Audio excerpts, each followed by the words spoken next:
Chapter 1678. That makes sense. Since that's the case, let's talk about it. But remember, you must buy more. No one knows how long this war will last. We must make more preparations. Zhu Qizhen felt that Qian Senbeo's words were reasonable and nodded in agreement. Since Zhu Qizhen agreed, Qian Senbeo's heart could be at ease. After leaving Qingjing Hall, he called Qian Liang and Song De and told them to immediately go to Yang Xie's office to settle the matter, so as to avoid any problems or the other party increasing the price. Then he took out a jade ruby that the emperor had bestowed to him and said, "This is a meeting gift for Sir Wang. You must handle this matter well." "Uncle, please rest assured." "Please rest assured, Qian Gonggang." Qian Liang and Song De agreed with a smile. After receiving the jade ruby, they quickly made preparations and left the palace. In Yang Xie's office, Qian Liang once again met Wang Tongxing. When he took out the jade ruby, the other party was clearly very satisfied. The following conversation went even more smoothly. In the end, they settled on an agreement to buy 10 million sure of grain first. The salary of the great Ming dynasty's officials was very low. The 7th-rank county magistrate of the Ming dynasty only had an annual income of 90 sure, which was less than 200 taels of silver. They also had to feed a large number of people. In order to dominate the entire southern Ming dynasty's market, Yang Xie sold grain at a very low price. 1 sure, about 120 caddies, was originally sold for 2 taels of silver by Yang Xie. Now it was 4 taels of silver. 10 million sure was 40 million taels of silver. The actual payment to Yang Xie was only 30 million taels of silver. The uncle and nephew of the Qian family earned 5 million taels of silver. After the agreement was settled, Yang Xie's office began to transport the grain. Qian Liang said that the next time they met, he would bring money and make preparations to receive the grain. Both sides happily parted, but Wang Tongxing still didn't forget to say that the next time they came, they had to bring a meeting gift. This made Qian Liang extremely angry. After this transaction, the other party could earn 5 million taels of silver. Wasn't that enough? They even wanted a meeting gift. They were even more greedy than him. After watching Qian Liang and Song De leave in a hurry, Wang Tongxing said to one of his followers with a smile on his face, "Go and spread the news. The matter is done. We can start now." "Sir." The follower replied and quickly left. Not long after, Mao Mu received news from the liaison team that they could take action. He rubbed his hands together and said to eunuch Zhu Hai, "Little Hai, let's act according to plan." "Yes, eunuch Mao." Zhu Hai's heart thumped wildly. As Mao Mu's trusted eunuch, he already knew that his father-in-law wanted to deal with Qian Sengbao. Previously, his heart had been hanging in the air because he knew what would happen if he failed in such a battle. However, in order to obtain more power, they had no choice but to fight. Fortunately, his master's plan was meticulous. Now that he saw that most of the matter had been accomplished, he could finally rest assured and get to work. Half a day after Zhu Hai left, a rumor began to circulate in Jingdou. If an official wanted to protect himself, it was useless to find a monk to protect him. Mao Mu of the Brocade Guard was the one who had the final say. As soon as the news came out, many officials became nervous. They had just sent a large sum of silver to Monk Qian not long ago. Now that he said it was useless, they had to get the money back and transfer it to Mao Mu. But after all, it was just a rumor and had not been confirmed. Everyone wanted to continue observing and not be confused by this news without a source. What happened next did not need them to linger around. The Brocade Guard suddenly came to the manor of the Ministry of Justice's censor, He Xingqiao, and took him away. He Xingqiao's sudden arrest made everyone's hair stand on end. A few days ago, when everyone was drinking together, He Xingqiao, who had drunk a little too much, said that he had sent 50,000 taels of silver to Monk Qian. However, he had now been taken away by the Brocade Guard. Did this not prove that the rumor was true? No one wanted to be the next person to be taken away. After a discussion, the officials chose a few representatives to enter the palace to see Monk Qian. "Since your words no longer have any effect on the Brocade Guard, you should return the silver we sent and we will send it to eunuch Mao Mu. In short, we don't care how you fight, but don't encroach on our power." One official was not scary. What was scary was dozens of officials gathered together. Even Zhu Qizhen would have a headache dealing with this force. Zhu Qizhen did not know about this at this time. He was listening to Mao Mu's secret report. Since it was a secret report, of course, he would not let more people be present. Especially when he heard that this secret report was related to his partner, Monk Qian. All the eunuchs in the Qingjing Hall were driven out. Only 2 eunuchs, Mao Mu and Zhang Qin, were left. Zhang Qin, the eunuch who was regarded as Monk Qian's confidant, had another identity. He was Mao Mu's spy. There was nothing in the world that money could not solve. If it could not be solved, then money would be added. Zhang Qin had been bought over by Mao Mu long ago. That was when Zhang Qin was just a little eunuch. He entered the palace because his family was poor. Once, he was accidentally discovered by Mao Mu. That day, he happened to go out to buy silk for the empress. He saw Zhang Qin's father saying something at the palace gate. At that time, Zhang Qin's face was full of tears. With the idea of making more good karma, Mao Mu walked forward and learned that Zhang Qin's mother was seriously ill and urgently needed money. Zhang Qin's father really had no choice. Only then did he think of his son in the palace who was no longer a healthy person. But at that time, Zhang Qin was just the lowest level eunuch. He had no power, no influence, and no extra money. It was not easy to get some monthly allowance, but it was deducted by the eunuchs. There was not much left. Mao Mu took out 100 taels of silver at one time.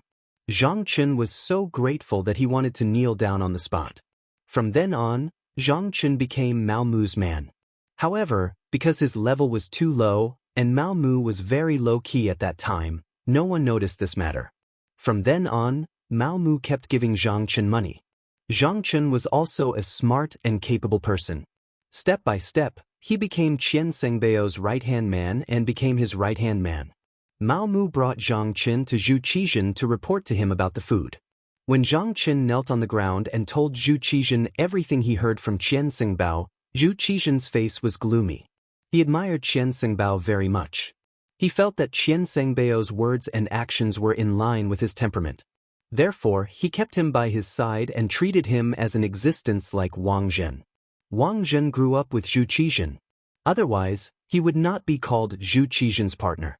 In contrast, Qian Sengbao came to Zhu Qizhen's side later. The reason why he was called Zhu Qizhen's partner was a kind of commemoration. It showed that the emperor did not forget Wang Zhen in his heart. In fact, they were not at the same level at all. If Wang Zhen did something out of line, Zhu Qizhen would at most punish him verbally. After that, he would still be in an important position. But if it was Qian Sengbao, then it would be different. This was someone who could be replaced. After all, he was here to replace Wang Zhen. When he heard that Qian Sengbao, his most trusted eunuch, actually extended his hand into the food business and caused the Southern Ming Empire to lose 10 million taels of silver in one go, Zhu Qizhen had already sentenced him to death in his heart. Zhu Qizhen could tolerate Qian Sengbao's small mistakes, such as accepting bribes from some officials. But when it came to major issues, he absolutely could not tolerate it. Beloved Minister Mao, is this true? Zhu Qizhen still maintained a trace of calmness in his mind. He knew that he could not only listen to one side of the story. It is true. Reporting to your majesty, after this subject found out about this matter, this subject has already done an investigation and sent people to question that official from the Yang family. This is the other party's testimony. As Mao Mu spoke, he handed over another memorial, which recorded Wang Tongxing's testimony. The Southern Ming Empire's officials naturally could not do anything to Yang Xie's officials. However, Mao Mu was different. He was originally Yang Qindong's person. Wang Tongxing's mission was to cooperate with him. This time, he would naturally betray Qian Liang and the others. Zhu Qizhen reached out and took the memorial. After reading it, he was burning with anger. He sternly said, "Someone come, bring Qian Sengbao over to Zhen." As soon as the decree was issued, a small eunuch came over and knelt on the ground, trembling as he said, "Your Majesty, there are many officials outside. They are all looking for Qian Fengbao. They said that Qian Fengbao accepted the money but did not do anything. They are clamoring for a refund." What happened? Zhu Qizhen was stunned when he heard this. His gaze naturally fell on Mao Mu, who was standing there with a calm expression. "Reporting to your majesty, something must have happened because Qian Fengbao accepted the money from those officials. Your majesty, Qian Fengbao had already informed this subject before. However, the problem is that Qian Fengbao wanted to protect too many people. Many of them are problematic officials. They said very negative things in private. They said that our southern Ming Empire is not a match for Yang Xie. If we must go to war, it would be like smashing an egg against a rock. There were also some who persuaded our southern Ming Empire to submit to Yang Xie. It is absolutely impossible to not capture such people. Otherwise, there will be a big problem. Qian Fengbao still wanted to protect them. This subject was also in a difficult position. However, considering the imperial court and our southern Ming Empire, this subject still sent people to capture them. There was no need to say anything more. Zhu Qizhen had already figured out the whole story. He really did not expect that Qian Fengbao, who had always seemed very loyal, would become like this. He actually wanted to affect the southern Ming Empire's plan with his own strength. He even won over so many officials. The most important thing was that the other party came knocking on his door. It was truly a display of incompetence and greed. There was no need to use such a person anymore. There was also no need to leave any face. Chapter 1679. Originally, he wanted to reprimand him to see if he had a chance to change. But after the official made such a fuss, Zhu Qizhen gave up all his fantasies. "Beloved official Mao, arrest him." This subject obeys. Mao Mu showed a trace of hesitation.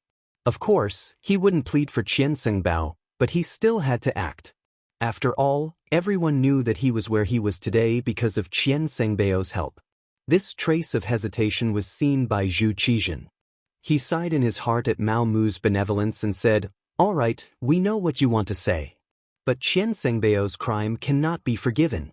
You don't need to say any more." Mao Mu knew that he had done what he needed to do. The next step was to uproot Qian's faction. Without Qian Fengbao, the entire group of eunuchs would be in his hands. This way, he could finally play a role in helping Yang Qindong. Think about it, with the help of these eunuchs, how could any of Nanming's actions escape Mao Mu's eyes? It meant that everything Nanming did would be known by Yang Qindong and Yang Xie. How could this battle continue? Qian Fengbao was arrested. Qian Liang, Song De, and the others were also arrested.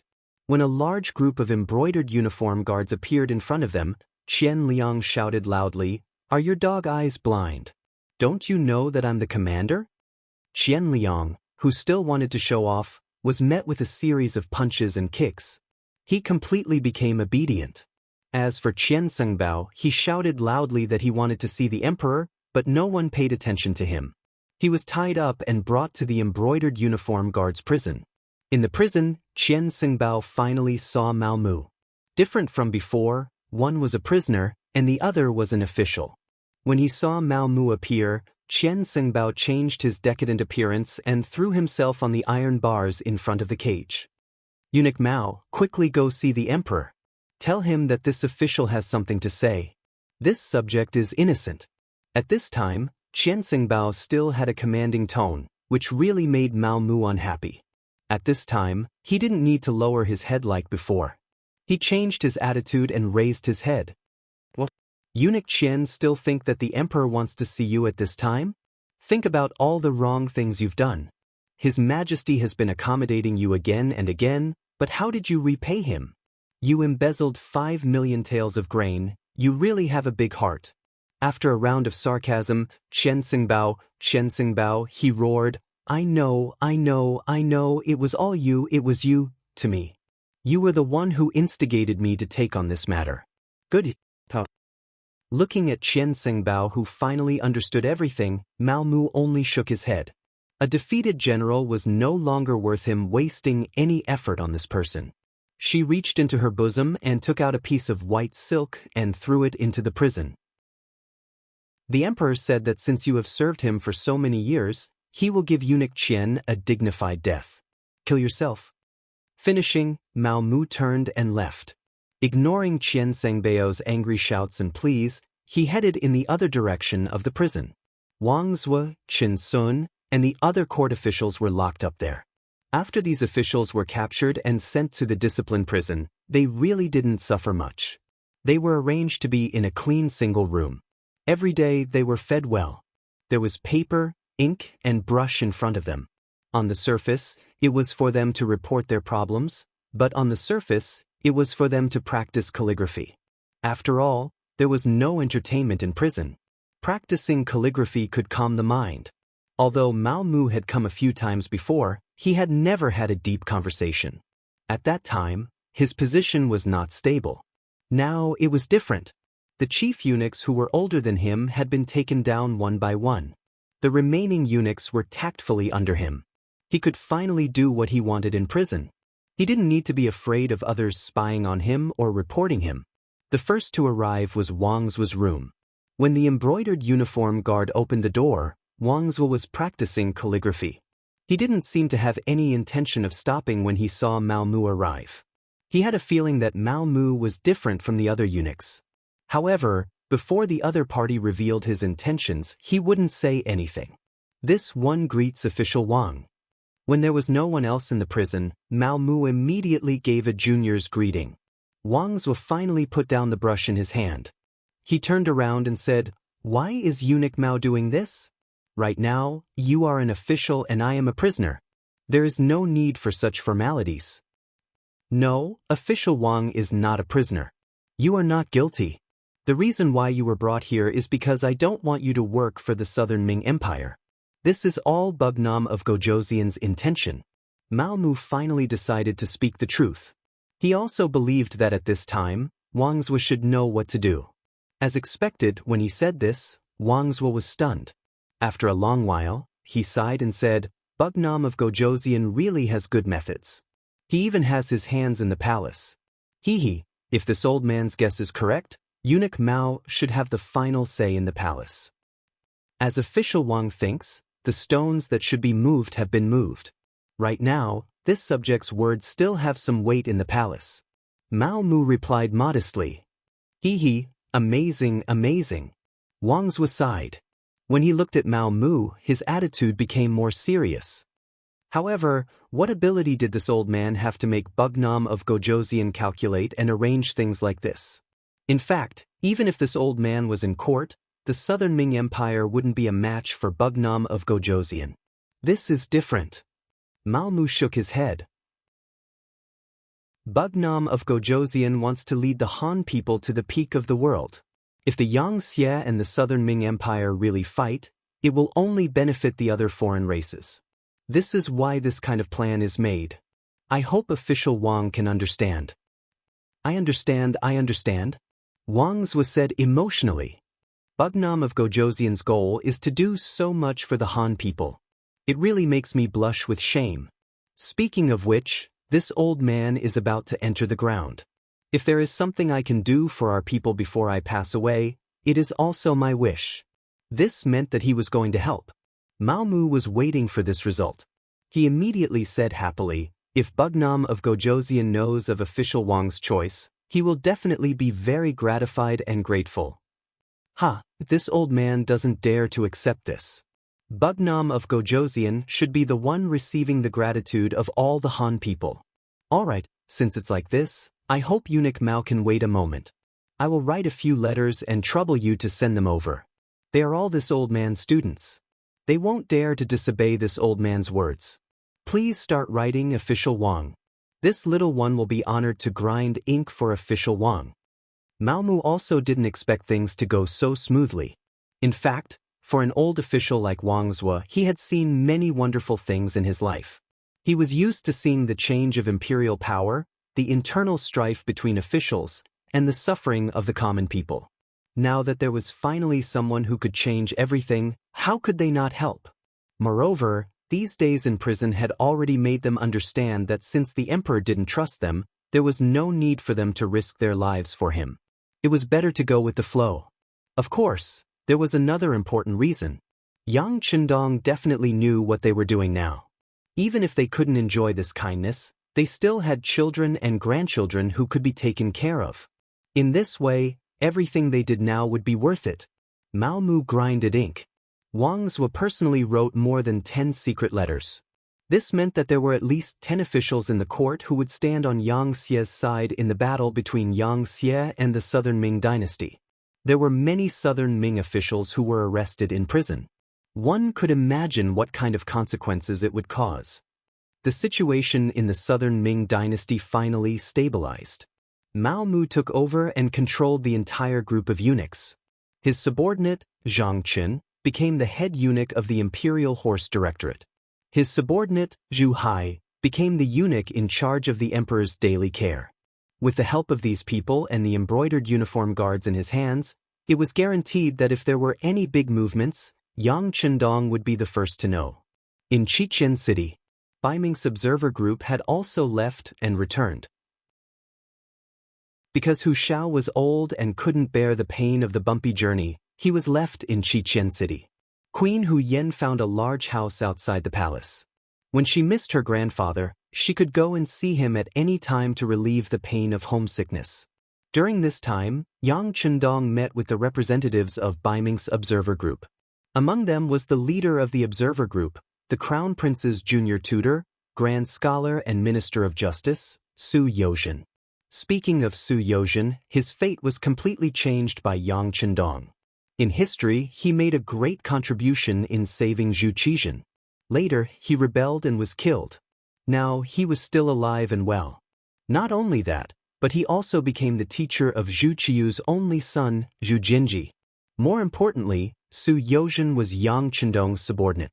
This allowed him to maintain an excellent state of mind in the upcoming battle between Bai Ming and Yang Xie. Su Yozhen was secretly brought to a small courtyard by Yang Chendong at night. His identity couldn't be exposed yet. Under the guidance of the Black Knight Dragon Guard, Su Yozhen saw Yang Chendong in the small courtyard, who was singing to the moon. She quickly walked a few steps forward. When he got close, he knelt on the ground with a thud. Minister Su Yozhen greets the king. "Ha, please rise." Yang Chendong helped Su Yozhen up with a smile on his face. He looked like a group of ministers who were enjoying each other's company. Very few people knew the contents of the meeting. Even the Black Cavalry didn't know the details. They only knew that when Su Yozhen was about to leave, he had a satisfied smile on his face. Bai Ming's observer group finally left. What they saw and heard in Qichen City would slowly ferment over time. Yang Chendong didn't care anymore, because he was preparing to attack the Southern Ming Empire. Chapter 1680. Zhu Qizhen actually dared to let Chao Jixiang work with Yang Chendong to deal with him, and even created an imperial edict to confer the title of the new Bugnam of Gojoseon. This was equivalent to creating an excellent excuse for Yang Chendong to attack the Southern Ming Empire. He originally thought that it would take some time before he had to mobilize his troops. Everything was brought forward because of this accident. In the third month of 1468 AD, 2 months after the Southern Ming observation group returned, Yang Xie advanced from Guangxi to Guangdong in the name of cleaning up the emperor. The battle was about to begin. Yang Xie sent out the 1st Cavalry Division, the New Army, the 3rd Army, the 2nd, 4th, and 5th Divisions of the Lung Vanguard, as well as the 1st, Meng 2nd, and Meng 3rd Divisions of the Russian Empire. Close to 300,000 troops were split into 3 directions: Guangdong, Hubei, and Jiangxi. The 1st Cavalry Division, the 5th Division of the Lung Vanguard, and the 3rd Division of the Meng 3rd Division of the Jiangxi Vanguard, the New Army, the 4th Division of the Lung Vanguard, and the 2nd Division of the Meng 3rd Division of the Russian Empire went to Hubei. The 300,000 troops moved out with great momentum, causing Guangdong, Hubei, and Jiangxi to be in a state of emergency. Southern Ming capital, Yingtian Prefecture. Kuang Yi, who was already over 80 years old, dragged his sickly body into the palace to meet the Southern Ming Emperor, Zhu Qizhen. Ever since he returned from Qichen City, Kuang Yi had been sick. After all, he was old and no longer as brave as he used to be. This old man who should have died in the wooden fortress had his fate changed by Yang Chendong. However, he was finally at the end of his life. "Give him a seat." Seeing Kuang Yi trembling as he walked into the hall, Zhu Qizhen shouted from the bottom of his heart, Eunuch Zhu Hai hurriedly complied and directed the other eunuchs to bring over a wooden chair with a very thick cushion on it. He then helped Kuang Yi sit on it. After tossing and turning, Kuang Ye's face was slightly red, which was caused by his anger. It seemed that his body really couldn't take it anymore. "This old subject has come to see your majesty to ask on behalf of the officials of the Ministry of War whether the food and military equipment have been properly prepared and whether the soldiers are sufficient." Kuang Yi took a long while to finish his words. "Minister Kuang, the food and weapons have been prepared. It's just that the issue of the source of soldiers is still a little troublesome. I'm afraid it'll take some time." Zhu Qizhen's voice had a trace of fear in it as he spoke. There was nothing they could do about it. The influence of the members of the observer group was too great. Under their influence, it seemed that everyone knew that Yang Xie was extraordinarily powerful. They all knew that if they were to fight with them, they would lose more than they would win. As a result, many young people were unwilling to join the army. After receiving the news, Zhu Qizhen had no choice but to give the order to capture able-bodied men. But even so, the effect was still not good. Many young people ran away from home and hid in the nearby homes. This made it difficult for the supply of reinforcements to arrive. Kuang Yi had been bedridden at home for a while, so he wasn't clear about the matters of the court. When he heard that the army wasn't fully prepared, he couldn't help but anxiously say, "Your Majesty, this can't be sloppy. Yang Xie is extremely powerful. In addition, they have countless experienced veterans. Even if we were to fight them one by one, we would still be at a disadvantage. If we don't have enough soldiers, we won't be able to suppress them with numbers. I'm afraid that it will be even more difficult to obtain victory." "Yes, Minister Kuang's words, we understand. You should go back and recuperate first. Once you're well, we still need to put you in an important position." Zhu Qizhen didn't want to tell Kuang Yi about the difficulties of the court. First, it was useless. Second, it would only add to his worries. Since it was like this, it was better not to say anything. Seeing that the emperor had agreed, Kuang Yi couldn't force him too much. Trembling, he stood up and took his leave. After leaving Qingjing Hall, he didn't go home. Instead, he went straight to the Ministry of Personnel's Yamen. He wanted to see Minister Chen Sun and have a good talk with him. He wanted him to send capable people to take charge of the recruitment of soldiers. Because he had been kept in the dark by his family, Kuang Yi didn't know that Chen Sun had long been arrested by the embroidered uniform guards. When he arrived at the Ministry of Personnel and saw that the new minister Chao Jie had come to greet him, he had a puzzled expression. He knew this Chao Jie. He had always worked in the Ministry of Personnel. He didn't have any great abilities, but he was good at forming cliques. He had a good reputation among the officials. However, he was still an old official and the Minister of War. What was the meaning of sending Chao Jie? He immediately said, "This old man isn't looking for you. Tell your Minister Chen to come out and greet me." "Minister Chen? There's no Minister Chen in the Ministry of Personnel. There's only Minister Chao." "Official Kuang, have you become muddle-headed?" An official from the Ministry of Personnel gave an answer without thinking too much in order to flatter Chao Jie. Chao Jie didn't say anything to stop his subordinates' rudeness. These old fellows were already so old, yet they still occupied such important positions. He had long found them unpleasant to the eye. Young people also needed to stand out. Thus, he allowed his subordinate to speak to Kuang Yi with such an attitude. Kuang Ye's health wasn't good to begin with. He should be recuperating at home. How could he have been provoked? In front of the emperor, he was given a seat and treated with kind words. Who would have thought that he would receive such treatment in the Ministry of Personnel? He would be directly contradicted by an unknown minor official. Kuang Ye's personality was very straightforward and impulsive. Most of the time, he was the one who didn't follow the rules. This was also one of the reasons why he was able to become the Minister of War. If you weren't strong enough, you wouldn't be able to control the people in the Ministry of War. When had he ever been treated like this? His face immediately flushed red with anger. However, when he thought of the country's great plan, he forcefully restrained himself. He didn't know what had happened recently, so he couldn't help but say, "I want to see Chen Sun." "You want to see Chen Sun?" Go to the embroidered uniform guard's discipline prison.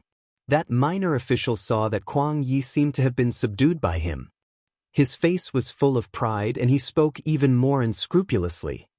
Discipline prison? For a moment, Kwang Yi didn't quite understand. That's right, the discipline prison. At this moment, Chao Jia opened his mouth. It seemed as if he was explaining, but in reality he just wanted to anger Kwang Yi. He wanted to use this opportunity to tell those old officials who had the final say in the Ministry of Personnel. They were old, so they shouldn't stand out and give orders.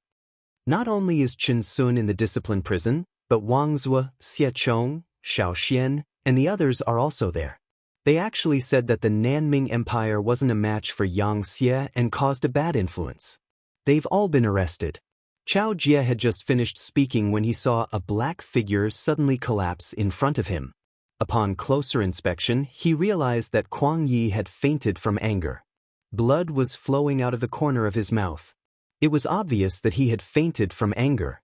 Considering Kwang Yi's seniority, if he really died in the Ministry of Personnel, he wouldn't be able to explain himself. He hurriedly shouted for people to carry the unconscious Kwang Yi and send him to the Kwang Manor. Then he sent people to the palace to find an imperial physician. Kwang Yi fainted from anger and his body's condition worsened. When he returned to the manor, he slowly woke up after tossing and turning and spitting out another mouthful of blood. He muttered the words "destroying the Great Wall" and fainted again. 3 days later, Kwang Yi finally breathed his last. This loyal official who had devoted his entire life to building the Great Ming Empire's army finally left the Great Ming Empire at a crucial time. This was all thanks to Mao Mu. He had captured all of the capable officials of the Nanming Empire and replaced them with officials who only knew how to fight for power and profit. In reality, they didn't have much ability. Not only did this cause the Nanming Empire's work to be unable to progress smoothly, it also caused Kwang Yi to faint from anger until he died of illness. However, at this time, no one cared about Kwang Yi's life or death. Even when Zhu Qizhen received the news, he only sent his prince, Zhu Jianshan, to offer his condolences. Speaking of Zhu Jianshan, he was already a young man of 21 years old. He was in his prime. In history, Emperor Xianzong of Ming Dynasty was wise and benevolent. He could be considered a good emperor. However, it was a pity that Yang Qindong's arrival changed everything. First, Zhu Qiyu seized the throne, causing Zhu Qizhen to no longer value familial love. In order to not repeat the same mistake, he didn't give the crown prince too much power. Secondly, Zhu Jianshan's mother was Madame Zhou. Because Empress Qian was in good health, she didn't die early under Mao Mu's care. She even gave birth to another prince for Zhu Qizhen, Zhu Jiani, who was now 11 years old. His mother wasn't favored and he had a younger brother who could fight for power. As a result, he was never made the crown prince and was only an ordinary prince. This was especially true in the imperial palace. Now that Mao Mu was in power, he only had Zhu Jiani and the other young masters in his eyes. The other eunuchs naturally knew what to do. Zhu Jianshan's influence became weaker and weaker, and he could only do some unnecessary things. Kwang Yi died. Losing a great general before the great battle had even begun was somewhat unlucky. Although this great battle didn't happen, Kwang Yi wouldn't have been able to last long with his age and body. But things happened so coincidentally that the impact wasn't good. Mao Mu deliberately spread the news. For a time, whether it was in the imperial palace or among the common people, there were many unfavorable comments about the Southern Ming Empire. This made the recruitment of soldiers even more difficult. After all, who would send their children to die in a war that they knew they were bound to lose? When the officials trembled and wrote a report about the recruitment of soldiers that didn't go well and presented it to Zhu Qizhen, this emperor who was plagued with misfortune didn't get angry. Or it could be said that he already knew everything and was mentally prepared. He didn't want to be like Kwang Yi and be angered to death by his officials. Zhu Qizhen couldn't help but think of those old officials. If those old officials were willing to help, things wouldn't be as bad as they were now. But when he thought of how those old officials had already been frightened by Yang Xie's strength, he didn't know what kind of problems would occur if he really used them. This idea was suppressed by him. If the recruitment of soldiers isn't going well, then we won't recruit for now. We now have one. 2 million soldiers in our hands and 800,000 soldiers on the front lines. We want them to fight a victory and let our people see the might of our southern Ming Empire's army. Come, write a decree to Guanyin. Have him quickly attack and find an opportunity to destroy Yang Xie's army to strengthen the prestige of our southern Ming Empire. Zhu Qizhen was very straightforward and directly issued a decree to mobilize the army. It was said that 100 words couldn't compare to a single action. Then he would use practical actions to prove it. Chapter 1681. Guangdong Provincial Commissioner's Office. Jurisdiction: Guangzhou Prefecture, Zhaoqing Prefecture, Shaozhou Prefecture, Nanxiong Prefecture, Huizhou Prefecture, Chaozhou Prefecture, Gaozhou Prefecture, Laizhou Prefecture, Lianzhou Prefecture, Cheongzhou Prefecture, etc. Of course, Gaozhou Prefecture and Laizhou Prefecture had been taken over by Yang Xie's five-star army. As a result, Guangdong was no longer complete. This had once caused Guangdong Provincial Commissioner Yang Xian to tremble in fear, fearing that the five-star army would attack at any moment. Fortunately, the imperial court had negotiated with Yang Xie, and both sides seemed to have made peace.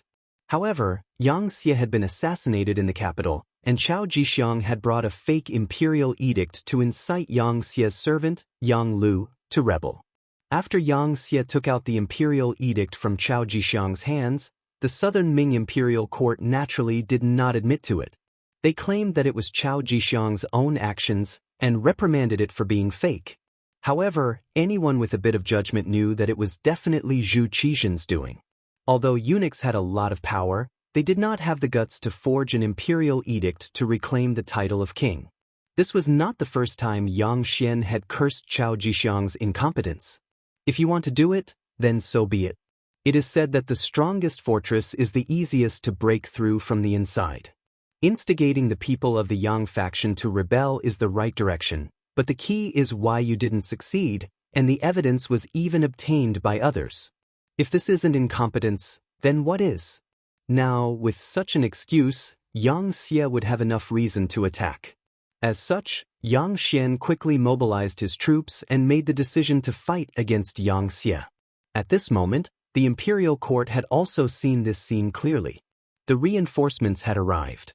When General Guanyin brought 300,000 soldiers to Guangzhou Prefecture, Yang Xian's heart calmed down, and he hurriedly brought his officials to welcome them. After all this training, Guanyin had finally matured and became a great general. He had 300,000 soldiers under his command and could be said to be very proud of himself. However, if one looked closely, one could see the worry in his eyes. Guanyin had dealt with the five-star army a long time ago, and they had worked together to quell a riot. At that time, the strength of the five-star army had shocked Guanyin. Now, so many years had passed, and Yang Xie had taken over several territories of the Great Ming Dynasty. The strength of the other party could be imagined. It could be said that this mission would not be easy to complete. The general died in 100 battles. As a trusted general of the southern Ming Dynasty, it was Guanying's fate to die on the battlefield. He couldn't refuse it, and he wouldn't refuse it. He wanted to see how strong the five-star army had become. He wanted to teach the five-star army a lesson and let them know that in front of the southern Ming Empire, the five-star army was nothing. The 300,000-strong army directly moved to the outskirts of the city and set up temporary barracks. Guanyin and his group entered the city and met the civil and military officials of Guangdong. As one of the most important guards in Guangdong, General Li Hani of the Guanghai Guards reported the situation to Guanyin. For this person to be able to become the commander of a guard, he was quite capable. At the very least, he had a clear understanding of the strength of the five-star army and the numbers of the troops sent out. General Guan, the five-star army on the other side has around 100,000 strong soldiers. They have the 3rd Legion as the main force, with the 2nd Division of the Lung Feng Division and the 1st Division of the Russian Empire as support. The 3rd Legion has around 50,000 strong infantry and firearms. The 2nd Division of the Lung Feng Division is all firearms, and the 1st Division of the Russian Empire is all cavalry, numbering around 50,000 strong. There are also some auxiliary troops transporting rations, but the number is unknown. Oh right, I heard from the scouts that Bugnam of Gojoseon will personally come to the front lines to command the battle. After he finished speaking, General Li Hani returned to his seat. Yang Xian and the other civil officials all looked at Guan Ying expectantly, waiting for his reply. Guan Ying had already noticed everyone's gazes and knew that he had to make a statement to reassure them. He immediately laughed and said with a magnanimous tone, "Very good, General Li has done a lot of work. Since we know the enemy's deployment, the rest will be easy. This time, I have brought 200,000 strong soldiers. Including the soldiers from Guangdong, we have a total of 300,000 strong soldiers. The enemy only has 100,000 strong soldiers. With 3 against 1 and the terrain advantage, how can we not win? Yes, we have the advantage in numbers and are more familiar with the terrain. We will definitely win."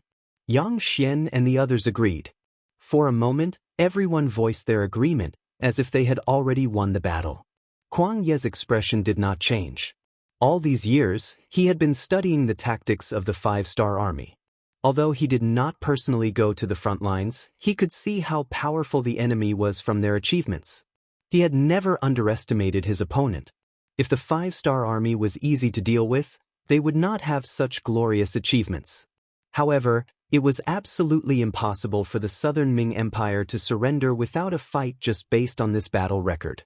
Kuang Ye's face was full of fighting spirit. "My lords, the 5-star troop is very aggressive this time. I heard that they are either on horseback or on bicycles, and they move very quickly. In order to prevent them from using their advantage, I have decided to defend the Guangzhou prefecture in this battle and unite the army into one fist. We will use our advantage to fight them at the city gates." Good, this is a good idea.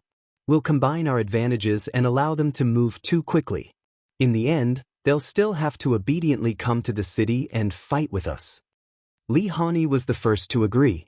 The two generals had the same opinion, and those civil officials who didn't understand military tactics all expressed their agreement. The left envoy of Guangdong, Yang Xian, expressed that he would take care of the food reserves and ensure that the army had enough to eat. After the meeting, the Southern Ming Empire quickly took action. The Southern Ming Empire's army in the nearby cities received the order and quickly left the city to gather in the direction of the Guangzhou prefecture. In a short period of time, the Southern Ming Empire's military strength in the Guangzhou prefecture reached 450,000 soldiers. The 5-star army that was marching towards Guangdong also received intelligence from the spies in the various cities. They knew that the Southern Ming Empire's army was retreating to the Guangzhou prefecture and intended to fight a decisive battle with them. Immediately, they sped up their march and headed straight for the prefecture of Guangzhou. After a few months of training, the Third Army had regained its original personnel structure. The missing personnel were transferred from Crimson City and were all carefully trained by the 1st Division of the Cold Front. With the addition of these people, Wu Sheng's confidence skyrocketed. Now, he was just waiting for the right opportunity to fight the Southern Ming Empire. In Yang Xie's army, the Third Army's composition was the most complicated. They had infantry, cavalry, and firearms. This was also because the Third Army was formed under the pincer attack of the Ross Duchy and the Golden Horde. They were far away from the rear and couldn't get any supplies or personnel to replenish their forces. Fortunately, they had persevered until now and finally achieved results. The Third Army had grown from less than 8,000 soldiers to more than 50,000 soldiers. Now, they could be described as having high morale and powerful combat strength. The Third Army was already so powerful, let alone the 2nd Division of the Cold Front. Although there were only about 10,000 of them, they were all made up of musketeers. It wasn't difficult for them to do so as they were all motorized troops. The 3-wheeled motorcycles that filled the entire 2nd Division allowed their movement speed to increase by more than 10 times. During this period of time, after Crimson City successfully built the first 3-wheeled motorcycle, they sped up the production process. In the end, they produced close to 10,000 motorcycles, all of which were allocated to the 2nd, 4th, and 5th Divisions of the Cold Front. Originally, the 2nd Division of the Cold Front needed to use bicycles to increase their speed.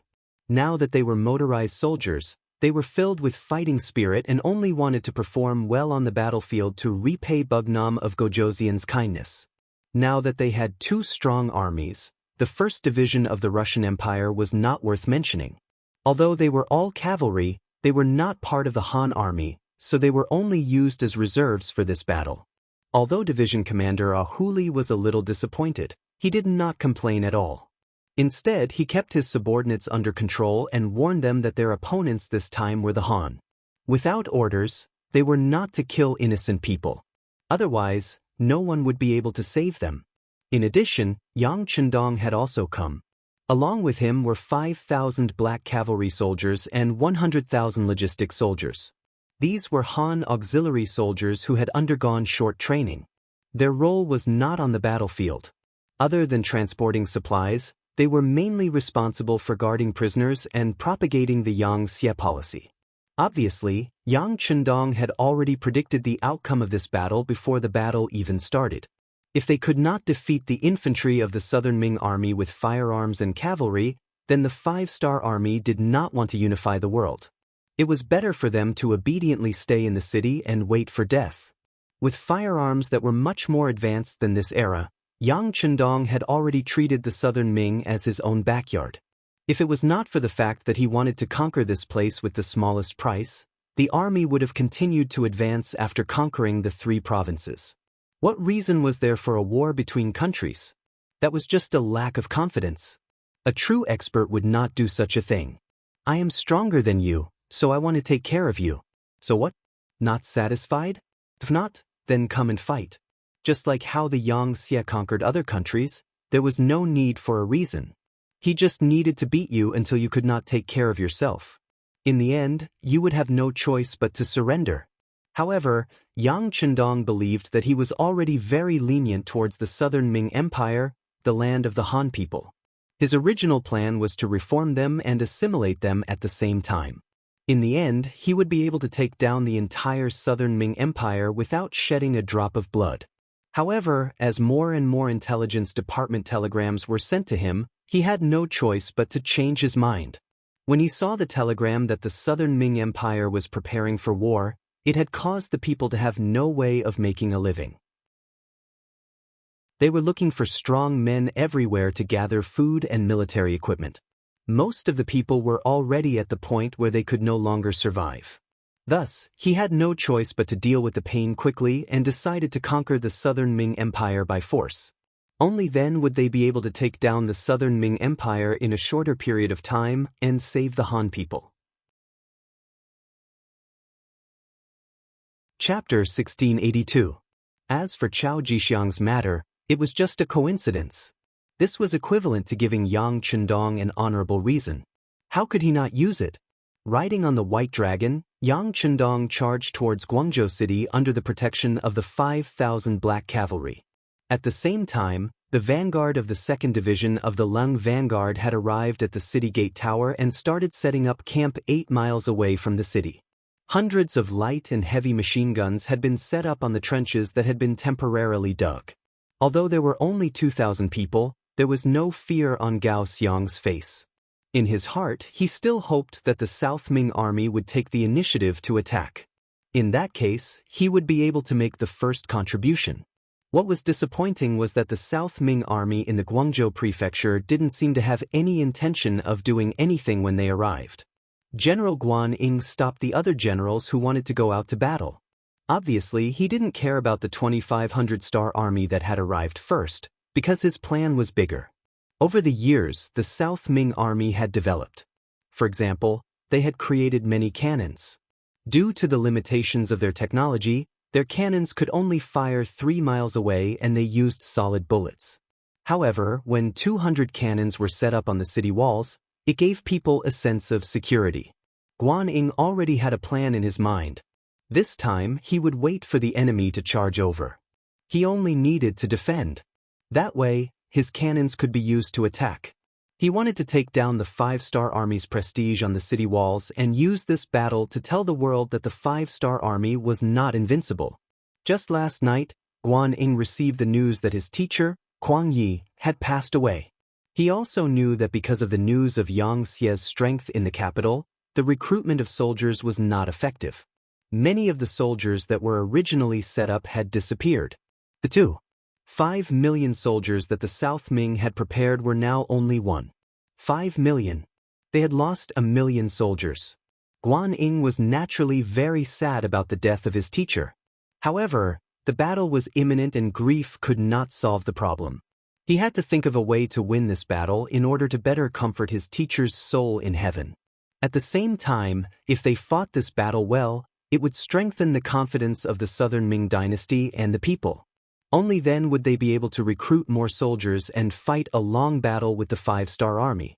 In the end, they would achieve the ultimate goal of not invading the Southern Ming dynasty. On this point, Guan Ying clearly knew his own limits. He knew that it was impossible for the South Ming Empire to defeat Yang Xie.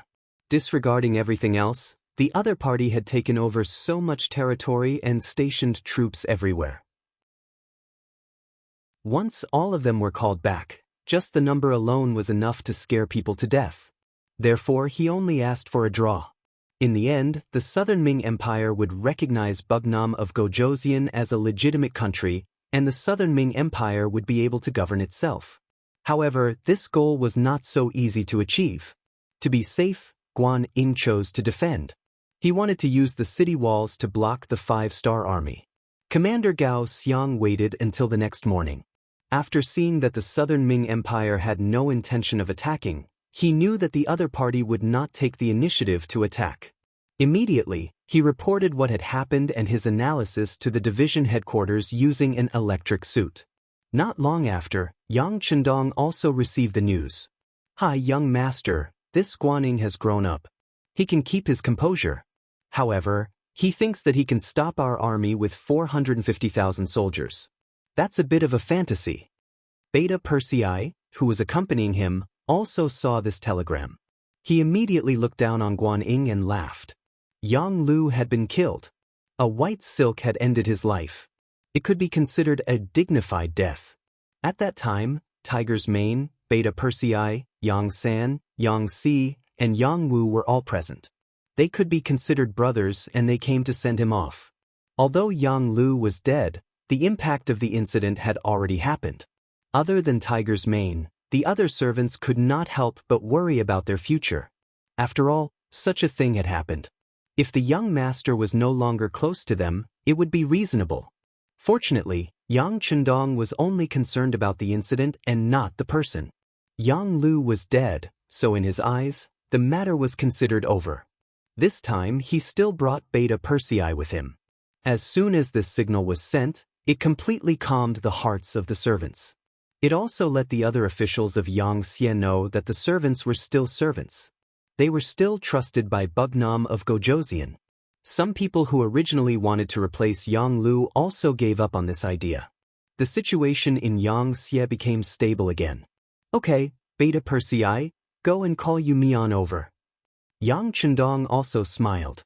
Beta Persei's words on this matter were very much in line with his thoughts. In modern warfare, whoever had more people would not necessarily win, and whoever defended would have more advantages. The power and advanced weapons would ultimately determine the route of victory and defeat.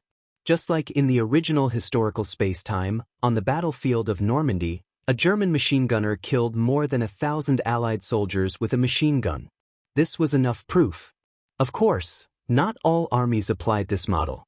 For example, the soldiers of the People's Liberation Army in the future defeated their opponents one by one with a rifle. But this theory was still applicable to most of the enemies of the army. After a while, Yumian came in front of Yang Chendong. Speaking of which, the two had not seen each other for a long time. The last time they met, they even made a bet. It turned out that Yang Chendong won again. Today, the Far Eastern province had long become one of Yang Xie's important granaries. There was a large area of fertile land, rich in forest resources and various minerals. It could be said that except for the cold climate, it was already perfect, especially after the construction of the train tracks. In spring, summer, and autumn, the people chose to work. In winter, they left their homes to travel or relax in the 3 eastern provinces. It was a beautiful life. It was equivalent to Yu Mian losing to Yang Chendong. This time, no one brought up the matter of the bet. They called Yu Mian to talk about the reconstruction of the southern Ming dynasty and persuading them to surrender.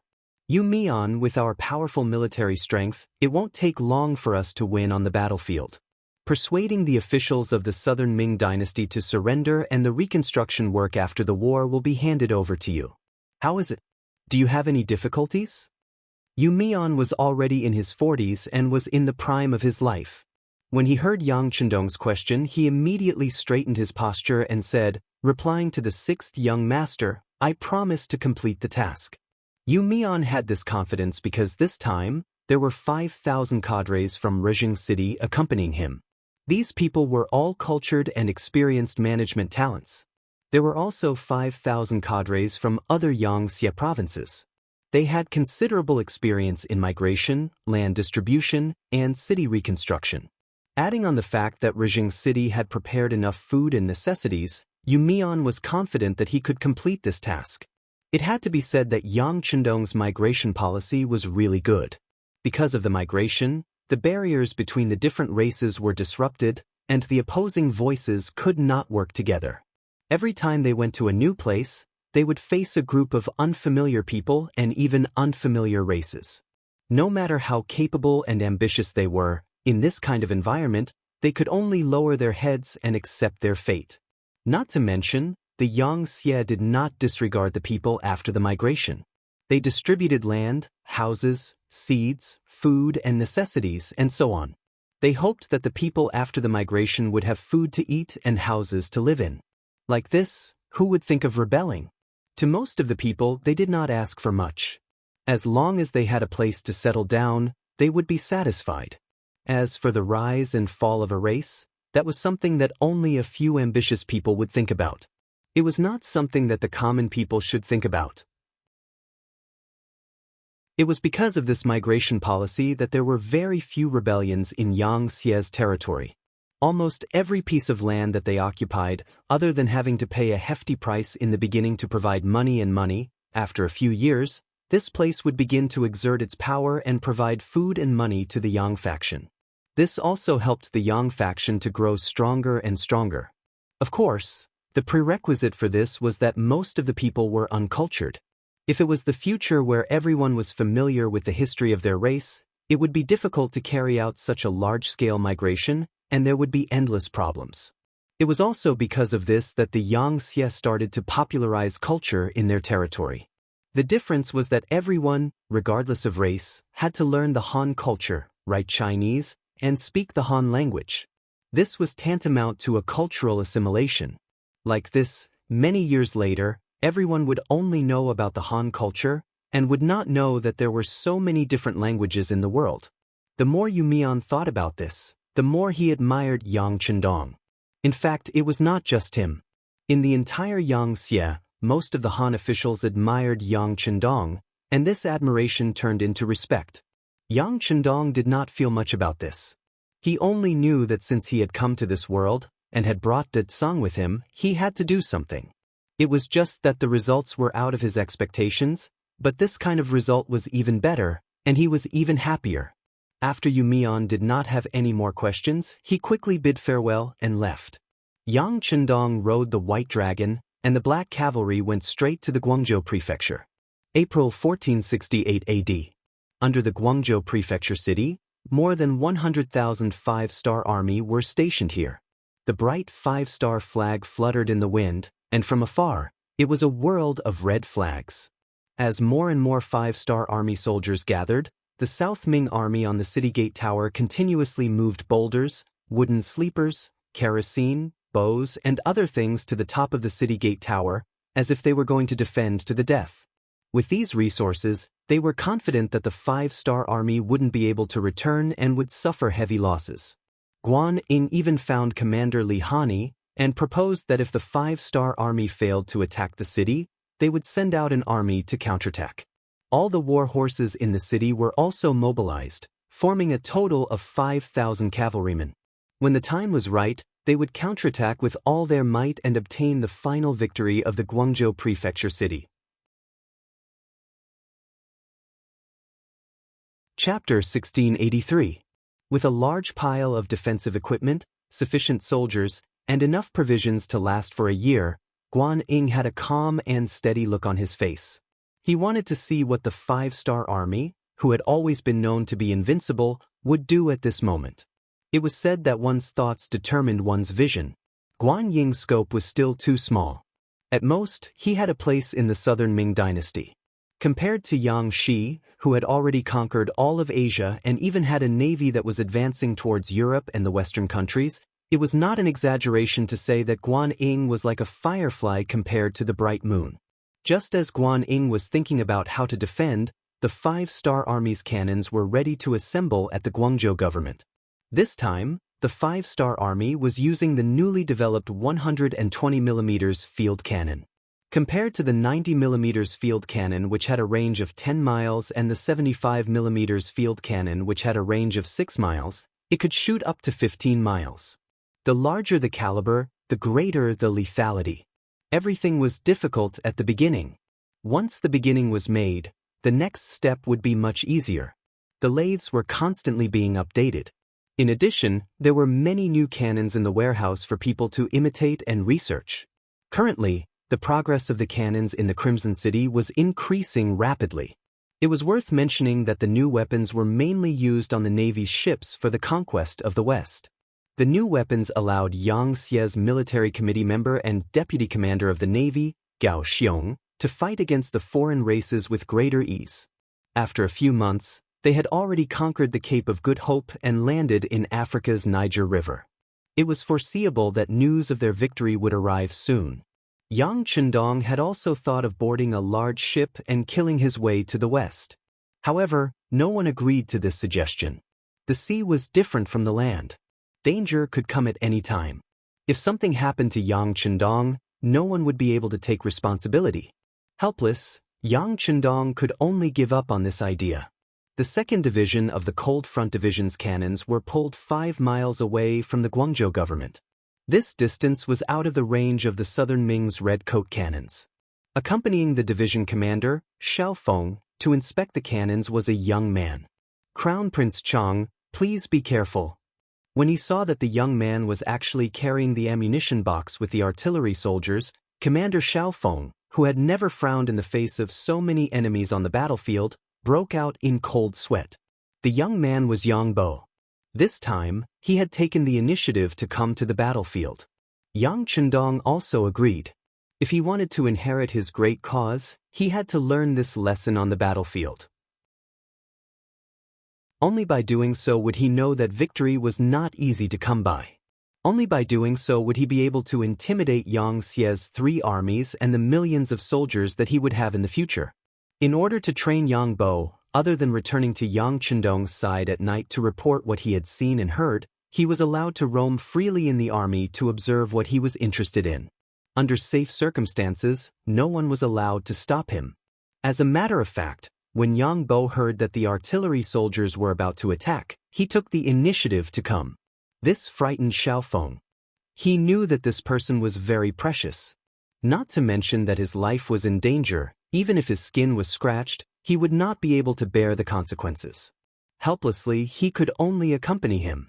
This caused the artillery regiment's commander, Lin Lun, to be very careful as he led a group of artillery regiment's officers to protect him. All right, Division Commander Xiao, Regiment Commander Lin, go do what you are supposed to do. I am here to learn and experience, not to be protected. Yang Bo, who was already 12 years old, saw that there was nothing he could do with so many people surrounding him. He could not help but put down what he was doing and turn to look at Yang Bo and the others. Crown Prince Chang, but Xiao Feng and the others wanted to say something, but Yang Bo's face darkened. Follow my orders. This is a military order. You cannot disobey it. Needless to say, Yang Bo, who was wearing a custom-made military uniform that was a few sizes smaller, was quite impressive when he was angry. At the very least, he managed to intimidate Xiao Feng and the others. They had to obey military orders. After saluting in unison, they went back to doing what they were supposed to do. Ba Daojiang and Peng Yu led 200 black cavalry soldiers to watch from the side. Their faces were filled with gratification. The Crown Prince Chang's aura was getting stronger and stronger. It would not be long before he had the ability to inherit the 6th young master's legacy. This was just a small interlude. The cold vanguard soldiers were busy. Guan Ying received the news from the top of the Guangzhou Prefecture's city gate tower and was looking around. They had something similar to binoculars in their hands, but the quality was not as good as the 5-star armies. They could only see further. They are deploying the artillery. They are about 5 miles away from us. Our artillery cannot reach that far. Guan Ying put down his binoculars and frowned as he spoke. He knew the power of the artillery and knew that it was the 5-star army's forte. They were no match for them in this aspect. However, it did not matter. The main point of attacking a city was to take down the city. It was not a competition of whose artillery was more powerful. Your artillery could not possibly charge up the city gate tower like a human. In the end, they still had to rely on humans to climb up the city gate. Not to mention, Guan Ying had already arranged enough troops in the streets of the city. This was the embryonic form of urban warfare. There were quite a lot of people in the prefecture of Guangzhou at the moment. There were more than 450,000 soldiers. In addition to the civilians who rushed over from various prefectures, there were more than 1 million people. This was because there were many commoners who had left the southern Ming Empire for Qiqian City. Otherwise, the number of commoners alone would have exceeded 2 million. Remember, when the enemy's artillery fire, you must find a place to hide. Do not run around. That will only increase the danger. Also, we don't need to arrange too many soldiers on the city gate tower for the time being. When the enemy's cannons have finished firing, the soldiers will rush up the city gate tower and give the 5-star army a fatal blow. As Guan Ying spoke, someone beside him was recording. After a while, these words would be transmitted to the ears of the various generals. Just from these arrangements, one could see that Guan Ying was indeed capable. At the very least, he knew how to avoid the spearhead. However, it was a pity that he had too little understanding of the power of the artillery. In other words, he had underestimated the power of the 5-star army's artillery. This meant that he was destined to lose in the end. The artillery regiment was deployed. The artillery regiment was divided into 3 groups. They were respectively guarding the north, west, and south gates of the Guangzhou prefecture. Only the east gate was left. This was what the art of war referred to as Surround 3 and Block 1. If the enemy was left with a chance of survival, they would not risk their lives to fight back. Outside the east gate, the 3rd Corps and the 1st Division had already prepared an ambush. They were just waiting for the South Ming Army to escape from here. Then they would deal with them once and for all. After the artillery was set up, the ammunition was also transported. The sky was already dark. Yang Chendong decided to launch the artillery attack early in the morning. As such, the soldiers fell asleep early in the morning. Yang Bo, on the other hand, could not fall asleep. After thinking about it in bed, he went to Yang Chendong's main tent. Yang Chendong did not sleep. With his current body, he only needed to meditate for 2 hours when he was tired and let the qi in his body circulate through his body several times. After that, he would be full of energy again. He had already passed this set of techniques to Yang Chendong. Perhaps it was because of his physique that he had transmigrated to. Yang Chendong could cultivate qi and control it well. However, Yang Bo was still unable to do so. He still needed more time to practice. Yang Chendong, who had not slept, was looking at the telegrams sent from various departments. He would ponder from time to time. When he thought of something, he would write down some instructions. When Beta Persei said that Crown Prince Chang wanted to see him, he stopped writing and sat up straight. Yang Bo entered the tent and bowed respectfully. Then he called out, "Father? Bo, it's already so late. Why aren't you sleeping? Are you too excited?" Yang Chendong waved his hand and called Yang Bo to sit beside him. "Father, Bo is not excited. I just don't understand some things," Yang Bo said with an expression of asking for advice. "What is it that you don't understand? Tell me about it." Yang Chendong had a fatherly smile on his face. He liked Yang Bo's attitude of asking for advice. There was nothing shameful about asking if he did not understand. On the contrary, pretending to know when he did not know would ruin things. Yang Bo took the initiative to stand up and asked with an expression of learning, "Father, you once said that your greatest wish was to bring the Han people to the peak of the world, to bring harmony to the world, and to let the Han people live the best lives. However, if we were to bombard like this, wouldn't the Guangzhou prefecture be destroyed? Wouldn't the Han people in the city be killed as well? Wouldn't that be? What would that be?" Yang Bo did not say, but he believed that his father would understand his question. "Ah, very good. Bo-er's thoughts of pitying the people are good.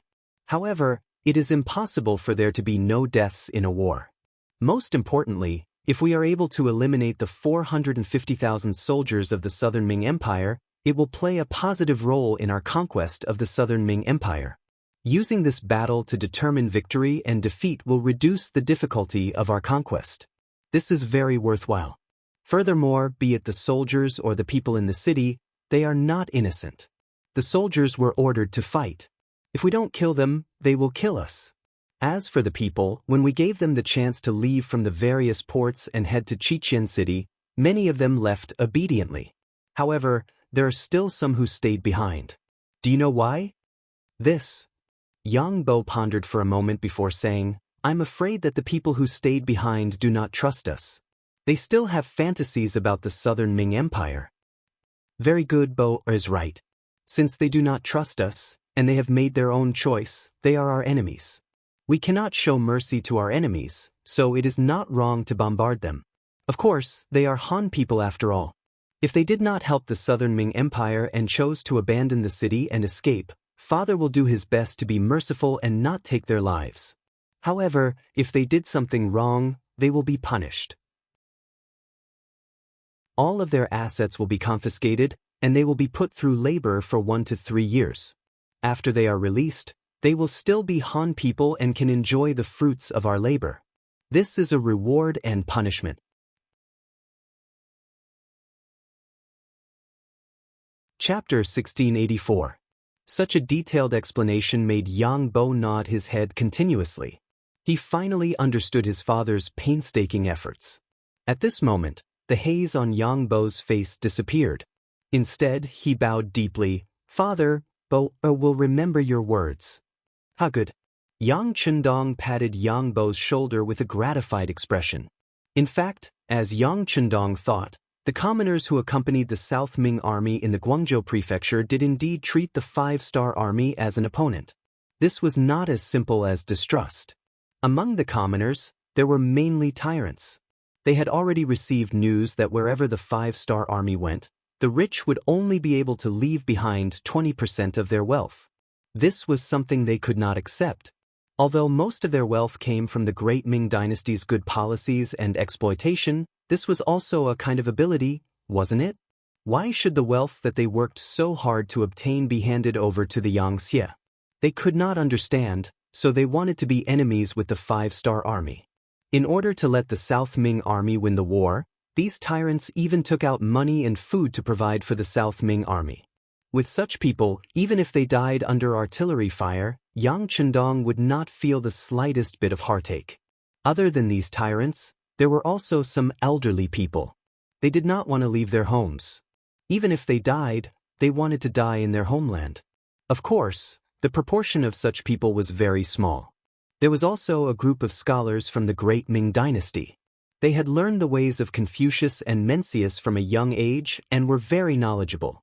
Under the Great Ming Dynasty's system, bookworms like them had a very high chance of becoming government officials. However, once they were transferred to the Yang faction, they would no longer have any prospects for development. And so, these people stayed behind. But even if they stayed behind, when they saw the South Ming Army practicing formations in the barracks before the war started, they still looked down on them and said, "They are really all brawn and no brains. Their actions are a disgrace to the educated." He was about to die, surrounded and unable to go anywhere, yet he still looked down on martial artists and soldiers. Even if such a person entered the Yangtze, he would still be reformed. Even if some of these people died, no one would feel sorry for them. In short, the people who stayed behind were all enemies of the Yang faction. Even if they were enemies, How could they be innocent under the fire of the cannons? The night passed uneventfully, and the sun rose as usual the next morning. The soldiers of the 5-Star Army had a hot breakfast early in the morning. When it was 7 o'clock, the artillery soldiers were in position and the shells were loaded.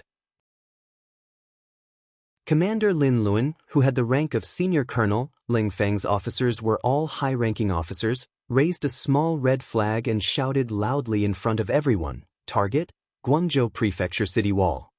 Distance, 5 miles. Direction, to the left 004.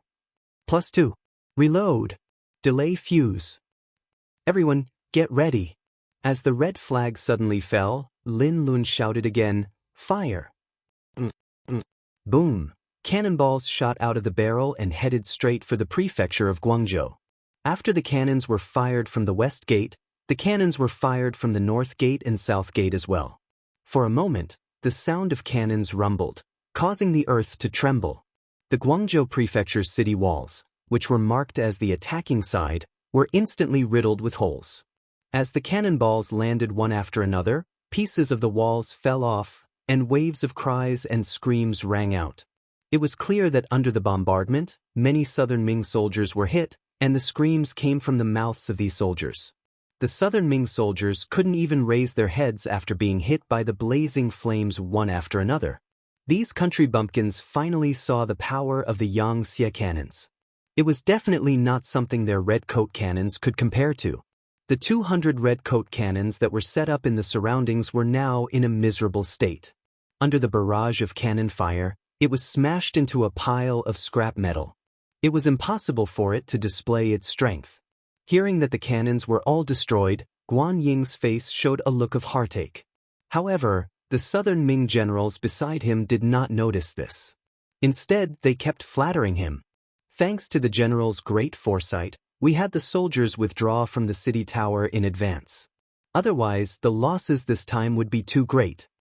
Yes, I really did not expect the 5-Star Army's cannons to be so powerful. Of course, they did not expect that we had already made arrangements under the general's orders. This time, these cannons are destined to return empty-handed. When they are done, it will be time for us to show our power." The generals were all talking at once, one after another.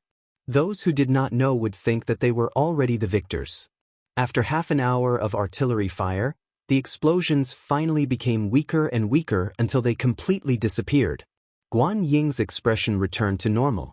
Although the red-coat cannons that he had arranged were destined to not be of much use, it was still a great contribution to preserve the main force of the army. Now it was up to their own skills. "Come, send everyone up to the city tower.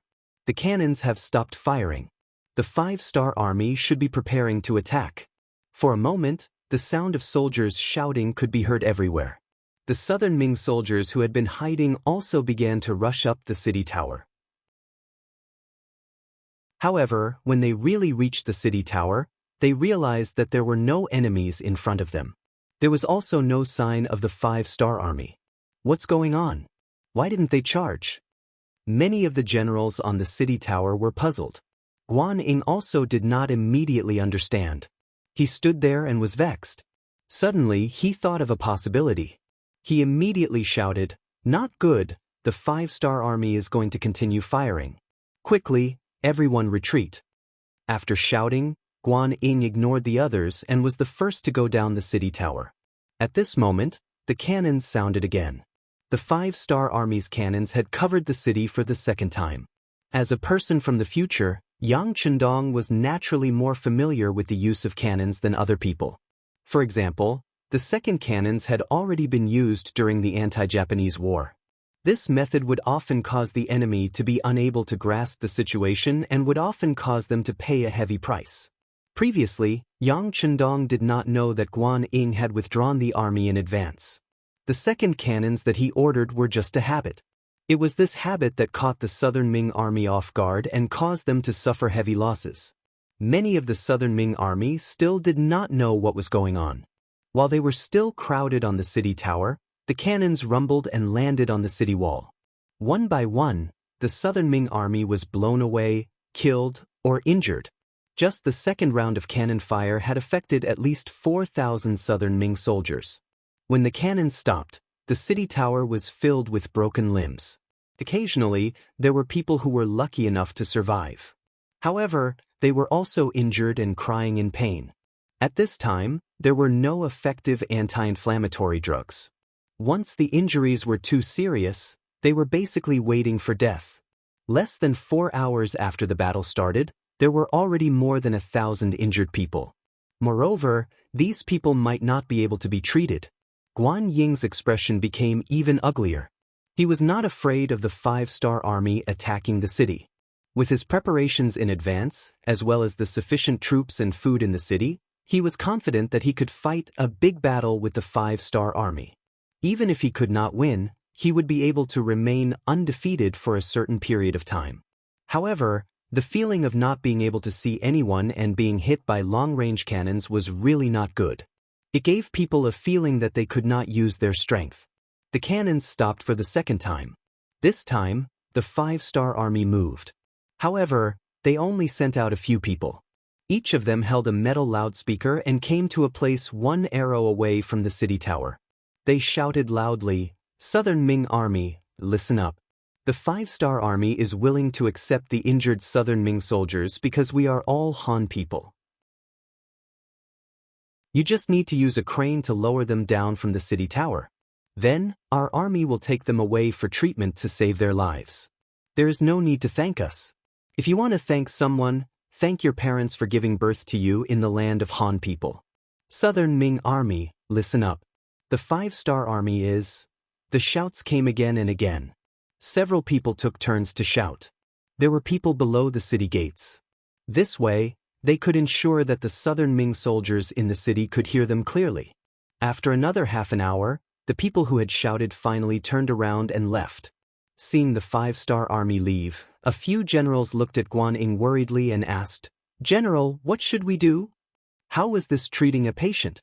This was clearly a psychological tactic. This was to buy people's hearts and also to mess up their morale. How could Guan Ying not know what was going on? However, the other party did not attack the city. What could he do? Thinking that he could not mess up before attacking the city, Guan Ying gritted his teeth and said, "Find the best doctors in the city and let them treat the injured. This will calm the soldiers down." This was clearly going against the 5-star army. It was also telling the soldiers that the 5-star army could save them. The Southern Ming Imperial Court could also save them. They just needed to work hard. As expected, this move was effective. When the other Southern Ming soldiers saw the injured being carried into various hospitals and the doctors running over to treat them, they were very happy. This also indirectly proved that if they were injured, they would not be abandoned. This meant that they had a higher chance of survival. After breaking the psychological breakdown of the 5-star army, before they could take a breather, the sound of cannons rang out again. However, this time, the cannons did not land on the city tower. Instead, they fired towards the Guangzhou prefecture. For a moment, the sound of cannons could be heard everywhere in the city. Because some places were made of wood, they were directly set on fire. The cannons directly extended into the city and caught the Southern Ming army off guard. Without enough preparation, they suffered heavy losses. Chapter 1685. This was because the cannonballs did not hit any of the stored supplies. For example, flammable items such as kerosene. Otherwise, who knew what would happen? After another half an hour, the sound of cannonballs stopped. Then, some people holding metal horns came and began to shout at the foot of the city. In order to stabilize the morale of the army, Guan Ying had no choice but to send the wounded to the hospital for treatment. However, there was news from the hospital that they had already treated 3,000 to 4,000 patients in half a morning. They had already reached their limit. If there were more patients, they would not be able to treat them. This answer made Guan Ying's face instantly turn black. Didn't this mean that if the 5-star army continued to bombard the city, the morale of his army would be shaken? Just as Guan Ying was thinking about what to do, the 5-star army retreated. In exchange, there was another rumbling sound of cannonballs. The Southern Ming army suffered heavy losses again. Thousands of people were killed and thousands of people were injured. Finally, it was noon. The five-star army's bombardment stopped. Looking from afar, smoke rose in spirals. It was obvious that they were eating lunch. In contrast, although the Southern Ming army in the city had prepared their meals, there were not many people who had an appetite. Especially when they saw many soldiers and civilians lying on the streets and wailing. When they saw that there was no doctor to take care of them, some of the soldiers' faces began to change. It was as if they could see their future. The morale of the army began to waver. Bastard, the five-star army is not a real hero. They don't dare to fight us with real swords and spears. Guan Ying roared in anger. This caused the other generals to lower their heads. At this time, no one was willing to speak. Seeing that no one was speaking, Guan Ying became even angrier. Fine, since they don't want to come, then we will go out. Generally, this time it's up to you. Don't worry, after the cavalry rushes out, I will immediately send the infantry to protect your flanks. This time, we will catch the five-star army unprepared. Li Hani nodded heavily. This feeling of being beaten without being able to hit anyone was really unpleasant. He also thought that it was time to fight back. Guan Ying did not expect that the trump card he had prepared would be used so soon. But at this moment he really couldn't think of a better way. The Southern Ming dynasty's 5,000 cavalry began to make their preparations. However, it was not entirely accurate to say that there were 5,000 cavalrymen. After the 3 rounds of cannon fire in the morning, the cavalrymen also suffered some losses. About 100 of them were injured by the cannonballs. However, for a team of 5,000 people, losing 100 or so people was not a big deal. Li Hani was clad in armor and held a long spear in his hand. He looked very majestic. The cavalry behind him also had all kinds of weapons. For example, long sabers, spears, halberds, axes, and so on. Just from this point alone, this cavalry wasn't very proper.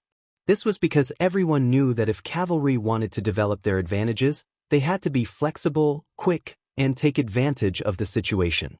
A sharp, light, and nimble saber was the best weapon. In comparison, the longer a weapon was, the more restrictions it would face. However, at this point, no one cared about that. They only wanted to charge out and catch the five-star army off guard to take revenge for the cannon fire in the morning. It would be best if they could force the five-star army back on the right track and let them attack the city. Afterwards, both sides would fight back and forth. That would be perfect. Under the command of Li Hani, the 5,000 cavalrymen made their preparations. The drawbridge at the west gate of the Guangzhou prefecture was also quickly raised. Following which, the earth began to shake and the cavalry began to charge. The city gate suddenly opened and countless cavalrymen rushed out. When this formation appeared, Yang Chendong, who was standing beside him, couldn't help but tense up. This was the first time he had experienced this kind of situation. It was impossible to say that he wasn't nervous. However, when he looked at his father and the other generals, he noticed that there was almost no change in their expressions. Although the battle was approaching, they were not nervous in the slightest. Generally, people who had experienced hundreds of battles would be calm the closer they were to the battle. They would be able to talk and laugh. After fighting so many battles, they would get used to it. On the other hand, Yang Chendong was already prepared for the possible reaction of the South Ming army. Did they really think that the trenches in front of the city gate were dug for nothing? Did they really think that the cold front soldiers in the trenches were just decorations? In front of the west gate, the cold front soldiers who were chatting in the trenches heard the sound of horse hooves. 1st Regiment Commander Gao Xiang quickly extinguished the cigarette in his hand and raised his head to look outside. This time, he didn't even need to use binoculars to see clearly. They are finally here. They are coming from our 1st Regiment's defensive line. It seems that our luck is not bad. Brothers, immediately enter the formation and prepare to fire. Laughing loudly, Gao Xiang arrived in front of a heavy machine gun. He made preparations while shouting loudly. The trenches were 4 miles away from the city gate. A distance of 2,000 meters could be said to be covered in the blink of an eye. However, even though they were fast, there were still bullets faster than them.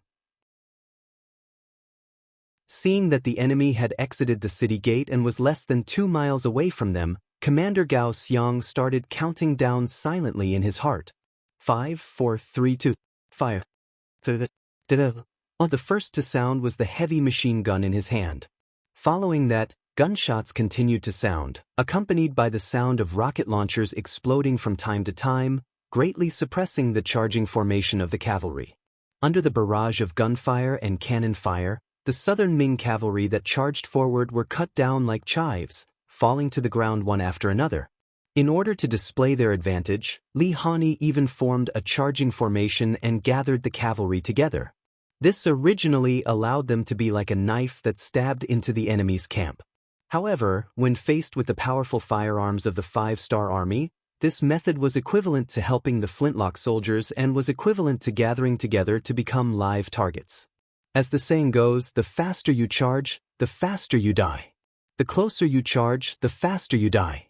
When batches of cavalrymen were hit by the spears and fell to the ground, they were trampled by the cavalrymen behind them and turned into a pile of meat paste. The momentum of the southern Ming army's cavalry began to slow down. Under the blockade of hundreds of light and heavy machine guns, less than 5,000 cavalry could not get close at all. Needless to say, rocket launchers, grenades, and other weapons were fired continuously as if they were free of charge. Retreat, retreat quickly. After nearly half of the cavalry died in a short period of time, Li Hani's face became very distressed. He could not bear such losses and finally made the decision to retreat. As soon as his voice fell, the cavalry turned their horses back. However, if they wanted to go back now, how could they do it without paying a price? The gunshots continued, and the cavalry continued to fall from their horses. About 1,000 cavalry died in battle, and the remaining South Ming cavalry hurriedly fled into the city. After entering the city, Li Hani's tears fell. There were 5,000 cavalry just now, but in just a short while, there were less than 2,000 cavalry left. They did not even touch a hair of the enemy. This battle was really useless. Guan Ying had already arrived at the city tower, but he did not have any intention of blaming Li Hani. If he was the one leading the troops just now, he would have ordered the army to retreat. After all, the number of cavalry was too small. If there were 100,000 cavalry, he might have taken the risk. General. After seeing Guan Ying, the tears on Li Hani's face had yet to dry. Sigh, go and rest first. We will think of other ways. Guan Ying comforted him. Before he could think of another solution, another round of bombardment began. The city was once again in a mess. Countless soldiers and civilians were killed or injured. In the afternoon, there were 3 rounds of cannon fire, 3 rounds of shouting, and finally, it was nighttime. It seemed that they could have a good rest. After a tiring day, Guan Ying, who was mentally exhausted, was also preparing to go to bed and rest. However, at this moment, the cannons sounded once again. Amidst the booming sounds, the Guangzhou prefecture became lively once again. Not good, the 5-star army is approaching the southern gate. Quickly go up the city tower. Amidst the chaos, a shout suddenly sounded. This made Guan Ying, who had just left his room, look serious. Then he led his guards and rushed up the southern gate tower. When Guan Ying went up the city tower, the 5-star army had already retreated. The facts proved that the other party had only sent out a small number of troops. When they saw that the situation was hopeless, they retreated. However, it reminded Guan Ying that the 5-star army would not only bombard the city, but also steal the city. Pass down the order. Order the generals to take turns to guard the city. We must not let the other party succeed in stealing the city. Guan Ying rubbed his temples and said with a tired face. In the 5-star army's barracks outside the Guangzhou prefecture, Yang Bo still had an excited look on his face. The battle during the day, especially the scene of the southern Ming cavalry being killed, had really stimulated him. As the sky was already dark, he was still unable to sleep. Thus, he simply went to his father's tent and asked about things that interested him. Father, did we not succeed in stealing the barracks? Why didn't we send more troops and use cannon fire to cover it? Stealing the barracks is fake. There is no need for us to do such a risky thing. By doing so, we are reminding the other party that we are strong and that they will be on guard. After a while, they will have no choice but to deal with us. This will make them even more tired. Not only will they be physically tired, but they will also be mentally tired. This will play a very positive role in accelerating their collapse. So that's how it is. Young Bo nodded as if he understood. Bo, you must remember that the lives of soldiers are the most important. If you don't have to put your life on the line, do your best to use other methods. This is especially true for the Han people. War is a kind of knowledge, and there are too many ways to do it. We need to constantly learn. Yang Chendong said earnestly. He was very optimistic about his successor and had great expectations for him.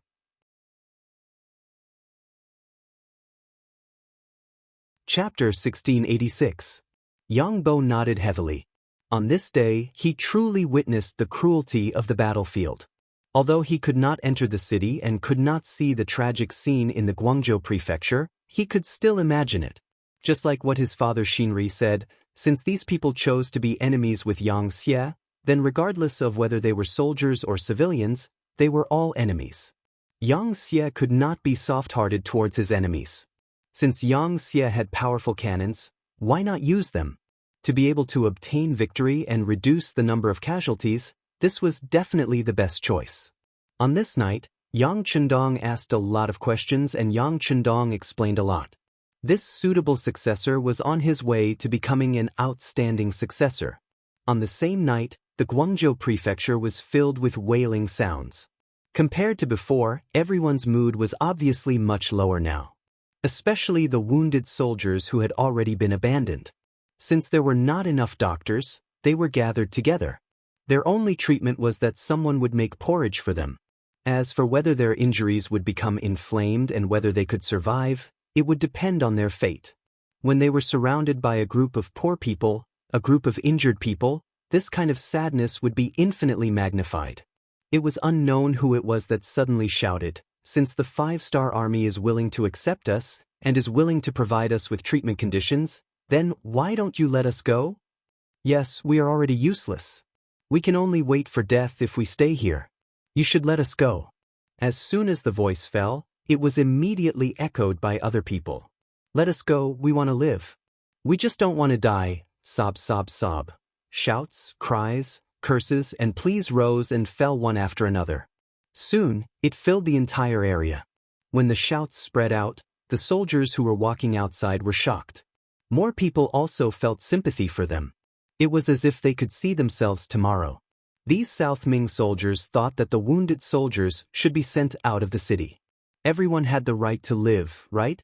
Due to the lack of information, the South Ming army here did not know that the 5-star army had used the same method to deal with Bai Ming's hundreds of thousands of troops and finally defeated them. However, as their commander, Guan Ying knew about this matter. He could even imagine that once he agreed, there would be more injured soldiers appearing in the city for no reason. As for where those scars came from, it was likely that it was man-made, and it was just a way to survive. Thinking of the possible outcome, Guan Ying naturally wouldn't agree to send the wounded out to the 5-star army. "Men, bring my bodyguards to the sick area and warn those people. If they dare to talk nonsense again, they will be punished according to military law. At the same time, tell them that the doctor will be here soon. Tell them to be patient. Also, immediately send people out of the city to ask for help from the capital. Tell them that we need reinforcements and doctors." Guan Ying couldn't guarantee that the request for help would be effective, but he still had to do what he should do. Otherwise, if the morale of the troops was broken, it would be difficult to lead them. Immediately, a messenger left the Guangzhou government. They chose to leave from the East Gate because it seemed that there weren't any 5-star army stationed there. However, what made people happy was that this messenger openly jumped over the 5-star army's defense line. It was obvious that the 5-star army wasn't afraid of them asking for help. "Good news, General, our messengers safely left." Guangdong's chief of the left, Yang Xian, received the news and excitedly ran over to tell Guan Ying. Guan Ying was calm, but he had a bad feeling in his heart. It seemed that the 5-star army didn't care about his actions at all. They clearly wanted to eat him up. Since that was the case, Then he had to persevere and see if there was still a chance to counterattack.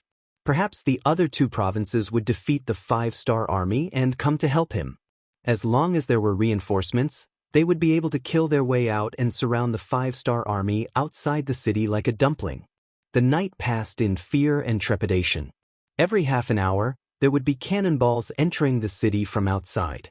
Occasionally, there would be small groups of 5-star army attacking the city, causing the Southern Ming army to be extremely annoyed. When the sun rose, most of them had dark circles under their eyes and looked very tired. Boom boom boom. Boom boom boom. After breakfast, the large-scale cannonballs started again. Unlike the small skirmishes at night, the cannonballs during the day were much more intense. In just one morning, after 3 waves of cannonballs, there were more than 5,000 injured soldiers in the city and more than 3,000 dead. The reason why there was so much damage was because the 5-star army's cannonballs were much fiercer than yesterday. Secondly, there were too many Southern Ming army soldiers in the city. Sometimes, a single cannonball could kill a few people and injure a dozen or more. Under such attacks, the Southern Ming army began to lose a lot of soldiers. There was no need to talk about the dead as they could no longer speak and had already become history. However, those who were still alive and injured were really a headache. They kept wailing, which was a huge blow to the morale of the army. Especially when the 5-star army outside the city would send people to persuade them to surrender after every half an hour of cannonballs, saying that they were willing to take in the injured soldiers. This was like an outlet for everyone to vent their frustrations. More and more injured soldiers began to clamor to leave the city. Even though Guan Ying sent out his personal guards and even promised these injured soldiers that he had already asked for help from the imperial court and that more doctors would come soon, the problem was still not solved. This was because in the span of last night and this morning, there were more than 200 injured soldiers who died because they did not receive treatment in time. Looking at their comrades who were shouting the same slogan as them dying in front of them, the other injured soldiers did not care about anything else in order to survive. They all shouted loudly and made the same demands and slogan. After another afternoon of cannonballs, there were thousands more injured soldiers. When their group reached more than 10,000 people, the slogan was so loud that it could be heard clearly in any part of the city. General Li Hani had a bitter expression as he walked into Guan Ying's temporary residence. There were some words that he had to say. Guan Ying received Li Hani in the main hall. When he saw the other party's dark expression, he knew what the other party was going to say. He shook his head and said, "General Li, this general understands your intentions, but you really can't do this. Don't tell me you want to watch these injured soldiers die?" Li Hani finally could not hold back the anger in his chest. Among these injured soldiers, there were actually many from the Wide Sea Guards. They used to be his comrades. Now that they were going to die from injuries, as a general, he naturally did not feel good. "Calm down, bear with it. How about this? Give me 3 more days and see the situation first." Guan Ying did not immediately agree, but he did not refuse either. He was very clear that a general like Li Hani was very influential. If he joined forces with others to force him to abdicate, the situation would be the worst. Therefore, he could not directly refuse. The reason why he said to wait for 3 more days was mainly because he was hoping for a fluke. For example, was the 5-star army about to run out of ammunition? Bombarding like this every day consumed a lot of gunpowder. Perhaps they could not hold on any longer? Or perhaps the injured soldiers had thought it through, or everyone had gotten used to their cries. More importantly, he had already sent people out to look for reinforcements. Even if the imperial court's reinforcements would not arrive so quickly, as long as they could bring him news of reinforcements, it would be enough to motivate him and give him a reason to hold on. In short, he would drag it on for as long as he could. The situation might change at any time. Since Guan Ying had already said so, what else could Li Hani say? The imperial edict clearly stated that the Battle of the Guangzhou Prefecture had to follow Guan Ying's orders. If that was the case, he would wait for 3 more days. The bombardment continued, as did the persuasion to surrender.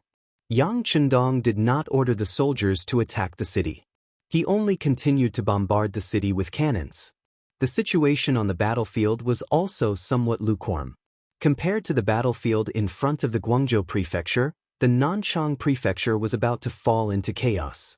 Jiangxi consisted of Nanchang prefecture, Guangxin prefecture, Raozhou prefecture, Nankang prefecture, Jiujiang prefecture, Ruizhou prefecture, Yuanzhou prefecture, Linjiang prefecture, Fuzhou prefecture, Jianchang prefecture, Jian prefecture, Ganzhou prefecture, and Nan prefecture.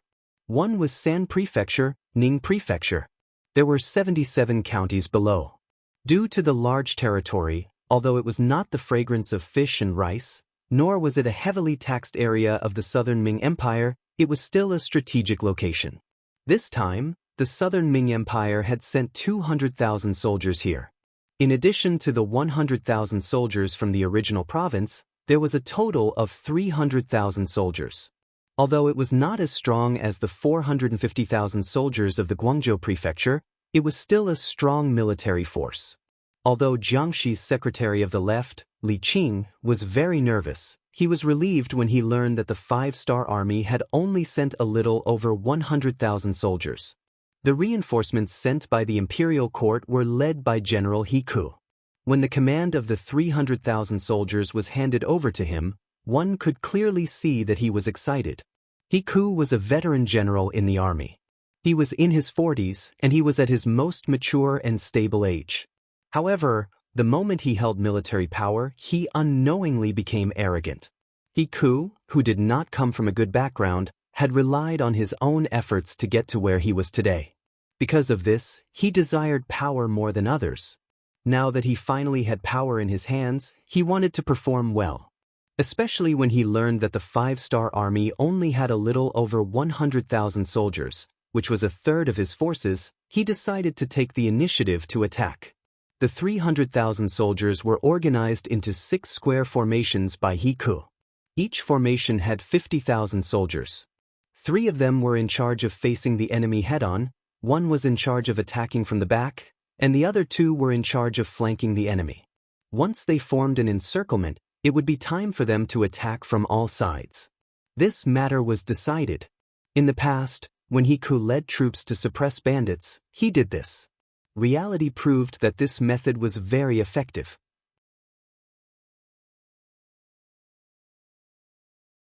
Chapter 1687. With a single order, the 300,000 southern Ming soldiers moved separately. Such a large formation was naturally seen by Yang Xie's spies in Nanchang.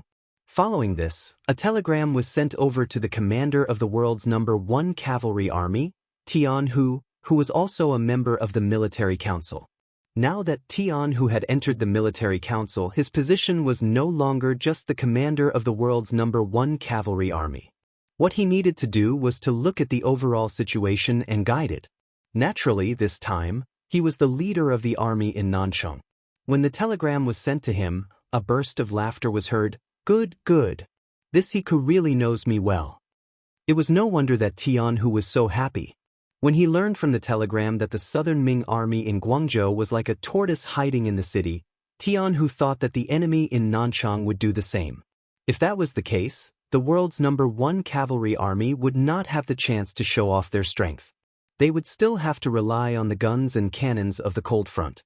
However, he did not expect that the enemy would choose to take the initiative to attack. Wasn't this exactly what he wanted? After a few months of rest, the world's #1 cavalry army was not only filled with soldiers, but some of the older soldiers had also retired. Now, the entire army was filled with men between the ages of 18 and 30. It could be said that their strength was at its peak. If there was something that they lacked, it would be the experience of life and death on the battlefield. Originally, they thought that it would be good if they did not encounter any soldiers or bandits along the way. They could also train their soldiers. Who would have thought that such a large number of enemies would be sent to them? How could they not be happy? Although this bone was indeed a bit big and fat, the world's #1 cavalry army had always been strong. Moreover, with cavalry against infantry, even if the enemy outnumbered them by a few times, Tian Hu was still confident that he could take them down. Tian Hu gathered the 5 division commanders under him and began to plan a battle strategy against the 300,000 enemies. According to Tian Hu's plan, Mu-er's division and Lu Duo's division would be the vanguard. They had to create the momentum of the main force to inflict heavy damage to the enemy and attract the enemy's attention. 3rd Division Hu Jin-er's division would be the left flank, 4th Division Su Ku-da's division would be the right flank, and 5th Division Yu Zhong's division would be the rear flank. In the temporary tent, Tian Hu had his hands on his waist. He was wearing the military uniform of a second-rank general, and his 4 golden beads were shining brightly. 3-rank general with 3 stars, 2nd rank with 4 stars, and 1st-rank generals with 5 stars. This was a military rank that he had received after becoming a member of the military commission. Brothers, I'm sure everyone knows that the world's #1 cavalry army is going to expand into a group army. When the time comes, all 5 of you here will be army commanders. This will also be the last battle before our #1 army expands into a group army. I hope that all of you can show us our prowess. Isn't it just 50,000 against 300,000? Let me tell you, our opponents are all infantrymen, and most of them are rookies who have never seen blood before. You can definitely fight 1 against 6. Now, let me ask you, do you have the confidence? Mu and the others shouted loudly. They knew clearly that this was not only their last battle before becoming army commanders, but also their best chance to show off in front of Tian Hu. Think about it, with a member of the military commission as their direct superior, how big was this thigh? If they didn't show off now, when would they be able to? As for fighting 1 against 6, even if it was cavalry against cavalry, they could easily fight 1 against 3 or even 1 against 4 with their 7-star crossbows and dual blade techniques. Now, with cavalry against infantrymen, it was just 1 against 6. It wasn't difficult at all. Not to mention, as long as they performed well and fought resolutely, the South Ming army, who had never seen blood before, would easily collapse. At that time, not to mention 300,000, even 500,000 or more wouldn't be their opponents. Good, everyone go and prepare. Make use of the time to eat and drink. We will attack in 4 hours. Tian Hu laughed loudly and said confidently. After arranging for his subordinates to prepare, the commander of the 5th Division, Xiao Yining, and the commander of the 3rd Division, Qi Wen, walked into the main tent together.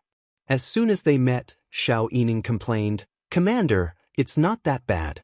The world's #1 cavalry army eats meat, but we also need to drink soup, right?" The Xiao family's attitude was very humble.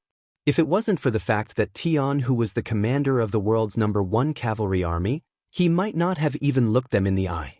If it wasn't for the fact that Tian Hu was the commander of the world's #1 cavalry army, he might not have even looked them in the eye. But now, it was different. Tian Hu was one of the 5 members of the military commission. He was 100% the commander. If he didn't like the cold front, he could pick on them. Now, he had no choice but to lower his head. Even Xiao Yining had such an attitude, let alone Qi Wen, a surrendered general. Although he had made a great contribution to the 5-star army and was recognized by Yang Qindong, he was also put in an important position. He was even included in the Han nationality book. However, he was very clear that in front of Tian Hu and Xiao Yining, the absolute main force of the 5-star army, he was still an outsider. Tian Hu was in a good mood. He looked at Xiao Yining and spoke more politely. "Sai, since Commander Xiao knows that this might be the last time the world's #1 cavalry army makes an appearance, isn't that enough to satisfy our request? Also, the cold front is about to expand soon. Didn't the Navy expand by 12 divisions before? Let me tell you, it's your army's turn next." Because he was a member of the military commission, Tian Hu naturally knew some things in advance. Because the matter had already been reported to Yang Qindong and had been approved, it wasn't a mistake to tell Xiao Yining in advance. As soon as he said this, Xiao Yining's attention was diverted. "Is that so? Commander, how many divisions should our cold front expand? Is there a military establishment?" A soldier who didn't want to be a general wasn't a good soldier. Xiao Yining's experience was also very old. For someone like him, if he wanted to leave the cold front, he could easily become a commander in another army. It wasn't impossible for him to even become a commander of a group army. However, after becoming familiar with the strength of the cold front, who would be willing to lead a ragtag army? They could only wait for a promotion within the cold front. Unfortunately, in the past few years, the other armies had been expanding. Some turned from regiments to divisions, some turned from divisions to armies, and some even turned into group armies. However, the cold front didn't expand because it wanted to maintain enough fighting power. It wasn't easy for them to expand during the new year, but they only expanded the cold front. They had 12 more divisions, which meant they had 3 more armies. This gave Xiao Yining and the other commanders of the cold front a glimmer of hope and envy. They originally thought that the cold front was expanding because they were forced to enter the west. Who would have thought that the cold front was also expanding? Didn't this mean that there would be a commander position waiting for him? How could he not be anxious and excited? The specific expansion plan still needs to be discussed in detail. After all, the cold front is the most elite army. Tian Hu shook his head. It wasn't that he didn't want to say it, but that he didn't know either. This was because Yang Chendong had only approved Lu Lingfeng's plan to expand the army, but the exact number of people and how many divisions or armies were still to be discussed. Although Xiao Yining looked disappointed, he knew that the expansion plan was already set in stone. This already made him very satisfied. He didn't mention the fact that the cold front wasn't going to be part of this battle. After dealing with Xiao Yining, Tian Hu looked at Qi Wen, who still had the rank of senior colonel, and saluted. Commander Qi, wait for 2 hours after the 1st Sky Cavalry Regiment charged out. You can go. Yes, Commander. Qi Wen felt bitter. He knew that the Meng Three Masters were going to clean up the battlefield. Although they couldn't eat meat, if they performed well, they would still be rewarded. Moreover, their brothers wouldn't have to take risks. Qi Wen was quite satisfied with this result. After dealing with the 2 commanders, Tian Hu went straight to the kitchen. He didn't know how long the upcoming battle would take, so he had to fill his stomach in advance to have the strength to kill the enemy. At this time, General He didn't know that his actions were being watched by the 5-star Army and the strongest cavalry regiment, the 1st Sky Cavalry Regiment. At this moment, he was still leading the army forward. He had already looked at the map and chose a place called Lijiape as the battlefield. There was only one official road that allowed people to pass through. On both sides of the official road were high slopes. The official road was wide enough for the army to spread out in formation and was suitable for an ambush. For the sake of safety and secrecy, the South Ming army set off before dawn. By the time they arrived at Lijiape, it was already noon. The soldiers were very tired from the journey. Normally, Hiku should have ordered them to prepare for the battlefield. However, after considering the soldiers' request, he ordered them to cook to solve the problem of their stomachs. If Hiku could immediately take advantage of the terrain and prepare for the arrival of the 5-star army, they would still have a chance to win this battle. After all, they had the advantage of numbers and terrain. It was a pity that he wasted such a good opportunity. When the scouts at the front reported that the main cavalry of the 5-star army was less than 10 li away, Hiku became anxious. He immediately ordered the army to stop eating and enter the battlefield. After knowing that it was cavalry, he ordered people to quickly take out the stakes and other things to prepare. They were a group of new soldiers who had never been on the battlefield before. In a hurry, everyone was a bit flustered. Many people sprained their feet because they ran too fast. Before the battle even started, there were already people who were injured. This caused Hiku to curse out loud. Needless to say, the first group to appear was Taimu Er's 1st Division and Lu Duo's 2nd Division. With the idea of being bold, they didn't do much scouting along the way. When the scout cavalries in the front reported back that they saw smoke above Lijiape, the 2 division commanders exchanged glances with each other before chuckling. With their many years of battle experience, they could feel that Lijiape should be the pocket formation that the South Ming army had set up for them.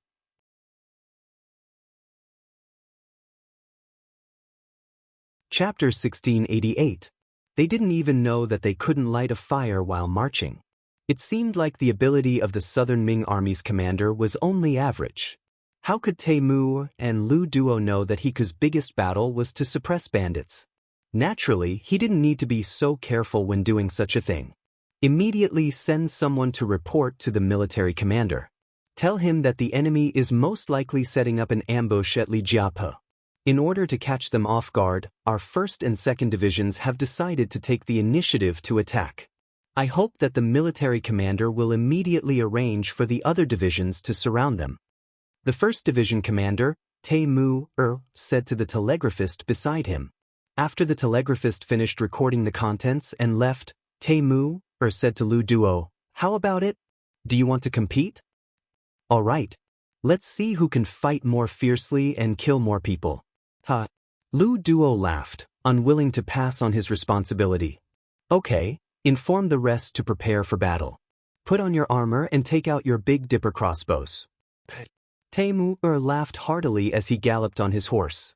In an instant, a cloud of dust rose with the wind and surged towards Lijiapa like a tornado. On the official road, the sky was filled with yellow sand.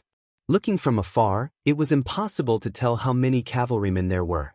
One could only feel the number of cavalrymen from the sound of the warhorses galloping on the ground. As the saying went, 10,000 cavalrymen were boundless. This kind of formation couldn't be described with words.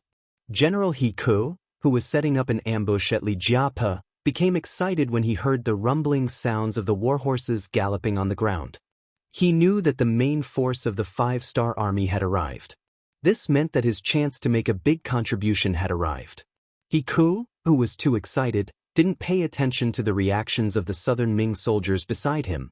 These people were either born in the military and worked in the fields and rarely received training. Some of them were still working with Hose a while ago, but now they were given swords and sabers to become soldiers. It was impossible to expect them to perform well. When they heard the rumbling sounds of the warhorses galloping on the ground, many people were already covered in cold sweat. Some were even trembling in fear and didn't know what to do. It wasn't an exaggeration to say that the world's #1 cavalry army was an army that had been through hundreds of battles. Whenever there was a big battle to be fought, his figure could be seen. Together with Yang Chendong, they fought in the north and south, conquering vast territories. Many of these cavalrymen could be described as murderous. The number of non-humankind cavalrymen and infantrymen who died in their hands was countless times greater than the number of jihaos. Even Wallace Yeshen had to flee at the sight of this elite cavalry. Hiku actually wanted to use infantry to intercept them. He was truly ignorant and fearless. He did not know how to write the word death. In the end, it wasn't entirely Hoku's fault. After all, the biggest mission he had completed before was to exterminate the bandits. When Yang Xie's 5-star army made a name for themselves and continued to expand their territory, how could there be any enemies around the Southern Ming Empire? Even if they wanted to go to war, they didn't have the chance. He was only a general in charge of exterminating the bandits. How could he know the power of the warhorses? In Hoku's eyes, it was the same as what he knew. Once the Imperial Army appeared, the horse bandits and mountain bandits would surrender. The 5-star army was also human. They should do the same. His strength wasn't strong and he underestimated the strength of his opponent. This was already the end for Hoku. It was just that he didn't know it yet. The 5-star army's cavalrymen arrived very quickly. The vanguard didn't hesitate to plunge into Lijiapa. Then, they saw the Southern Ming Empire's army on the official road not far away. Looking from afar, there were many people. It could even be described as a sea of people. Hundreds of barricades were placed in the middle of the official road. Many Southern Ming archers were already prepared to shoot.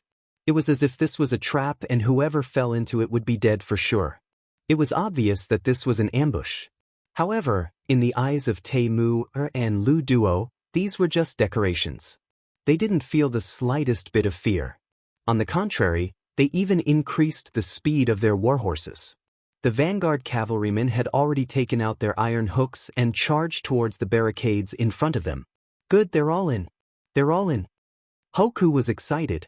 He was afraid that the enemy would immediately escape when they saw this formation. If that was the case, his ambush would be useless. If he really let the infantrymen and cavalrymen fight on the plains, even if he hadn't seen the power of cavalrymen, he knew that the situation would be disadvantageous for him. The cavalrymen had indeed entered the encirclement, but they didn't panic. Many iron hooks were thrown out and the barricades in front of them were dragged to the side. The world's first cavalry army had done this countless times. They were so familiar with it that they were as agile as their limbs. Don't let them remove the barricades. Shoot. The 5-star army's cavalryman's reaction was beyond Ho Ku's expectations. He thought that these barricades would cause damage to the cavalrymen and even cause chaos. If that was the case, he would be able to take advantage of the situation and kill them. But now, seeing the barricades being removed one by one, the main road was about to be cleared. The cavalrymen would be left with nothing but flat plains. He was anxious and didn't care if he was within the range of the arrows. He shouted loudly. The South Ming Army's recruits were already frightened by the might of the 5-star Army's cavalrymen. They were just used to listening to their general's orders. They didn't care whether the arrows would hit their opponents or not. They only knew that releasing the arrows could boost their courage and scare the enemy. That was enough. At that moment, countless arrows flew out from the front. But because the distance was too far, they couldn't reach the 5-star Army's cavalrymen. Not to mention, some of the recruits had limited strength and didn't have any archery skills. They couldn't shoot from a distance and couldn't be accurate. A wave of arrows flew out and landed a few steps away from the 5-star Army's cavalrymen. Mu and Lu Duo were stunned when they saw this scene. At first, they thought that the South Ming Army was doing something and that it was some new attack method. But when they saw that the arrows had indeed landed and didn't cause any damage, the two of them finally understood that this was the archery skills of the South Ming Army's recruits. These recruits probably haven't eaten their fill. Taimur laughed heartily. Commander Lu Duo, who was standing at the side, also smiled. However, his mind was still very clear, and he gave the order to charge ahead of Taimur. F***ck, old Lu, you're not being considerate. You attacked first. Brothers of the 1st Division, charge. Taimur panicked when he saw the 2 ND Division's cavalrymen charging out first. He didn't want to lose to Lu Duo. He waved his saber and the 1 ST Division's cavalrymen also started to charge crazily. Another wave of yellow sand filled the sky, giving people the feeling that it covered the sky. Dozens of arrows appeared naturally in an array and were aimed directly at the South Ming Army's front. Hiku's roar sounded again. Release the arrows, release the arrows. Shield bearers in the first row, spearmen in the second row. Defend, defend. Soldiers at the back, get ready to meet the enemy. Meet the enemy. Perhaps it was because he was too excited or too anxious, but Hiku shouted out orders one after another. Then, the South Ming Army became a little chaotic. Although they had undergone a short period of training before entering the battlefield, it was just a formality. Everyone knew that soldiers had to be trained and their meals had to be kept up. Without sufficient military funds and food, or perhaps it could be said that all of this was under the supervision of the civil officials who looked down on generals, the new soldiers had never truly undergone any training.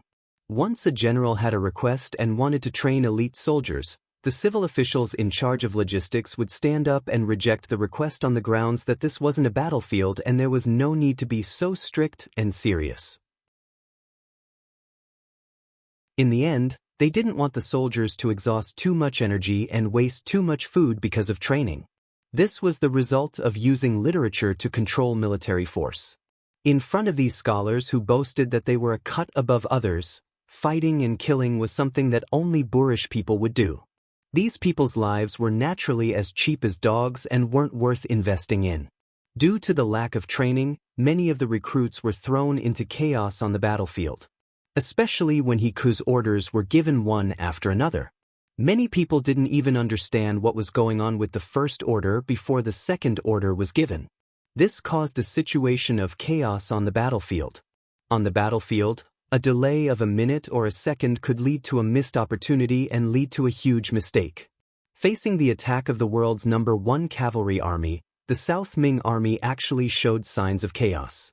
As the vanguard, how could the 2nd Cavalry Division give up such a good opportunity? They immediately increased their speed and at the same time, they held the Big Dipper crossbow in their hands.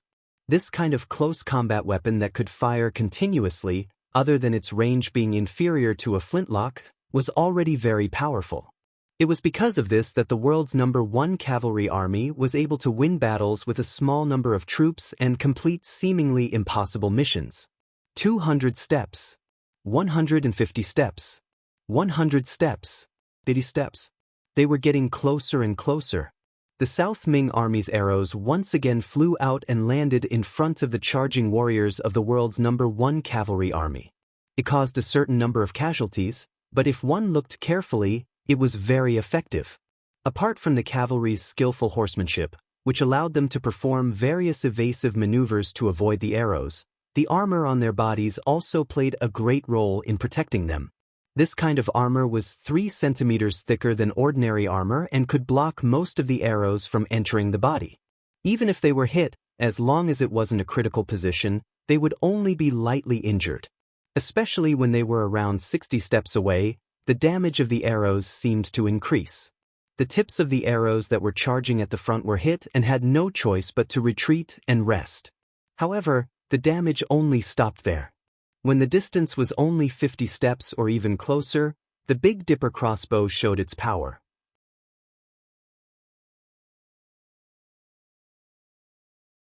Chapter 1689. This type of crossbow could fire a single shot or 7 shots in a row. Once the distance was right, it would display its unique power.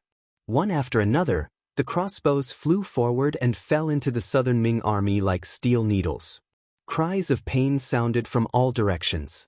The Big Dipper crossbow could even fire a fan-shaped attack, dealing heavy damage to the enemy. Because they were the first and second rows of Southern Ming archers, they were wearing thin clothes. Only a few of them had leather armor, and most of them didn't even have battle armor. Facing the incomparably sharp Big Dipper crossbow, what could they use to block it? It was as if they would directly fall if they were hit by a single arrow. If they were lucky, the soldiers who weren't hit screamed and threw away their bows and began to roll on the ground. Just the 7-star crossbows of the vanguard cavalry had caused a lot of damage, causing the archers of the South Ming Army to suffer heavy losses. At the same time, they had cleared a path for them to continue attacking, and at the same time, they had also cut off the threat that the archers of the South Ming Army might bring. Under the attack of the 7-star crossbow, the Southern Ming Army's third row of shield-bearers appeared in front of the cavalry. Although because of the chaos, the shield-bearers weren't completely in formation, because there were enough people, they gave off a feeling of great momentum. Attack! The dozens of cavalrymen at the front shouted loudly. Then, they pulled out their sharp sabers from their waists. They borrowed the momentum of their horses and used their speed to directly attack the shield-bearers in front of them. The sabers used by the world's #1 cavalry army were all specially polished. Whether it was the sharpness or the toughness, they were several times stronger than ordinary swords. Those foreign-race cavalrymen and infantrymen who had fought with them all fearfully called them treasured sabers. When the treasured sabers were unsheathed, they carried killing intent and coldness. When they landed on the shields, the ordinary shields were instantly split in half. The Southern Ming soldiers who should have been hiding behind the shields were thus revealed. The power of the treasured sabers greatly exceeded the expectations of the shield-bearers. When they realized that the weapons that could theoretically protect them were useless and their bodies were completely exposed to the enemy cavalry, their desire to live made them turn around and flee. They didn't care that the pikemen behind them had already extended their pikes and were waiting for the cavalry to charge forward. The shield blocked the path and the spear extended. This was one of the common tactics used by infantrymen against cavalry. Especially when the Southern Ming Army had the absolute advantage in numbers, this kind of defense and counterattack could often cause a lot of damage to the cavalry. As long as they could stop the enemy's charge and slow down their speed, the advantage of the cavalry would be greatly reduced. Then, it would be time for the infantry to counterattack.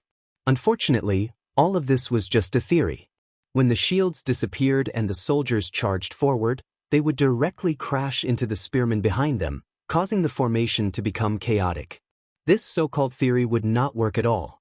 Before the formation of the pikemen could even come into contact with the enemy cavalry, they were already in chaos, which greatly reduced their power.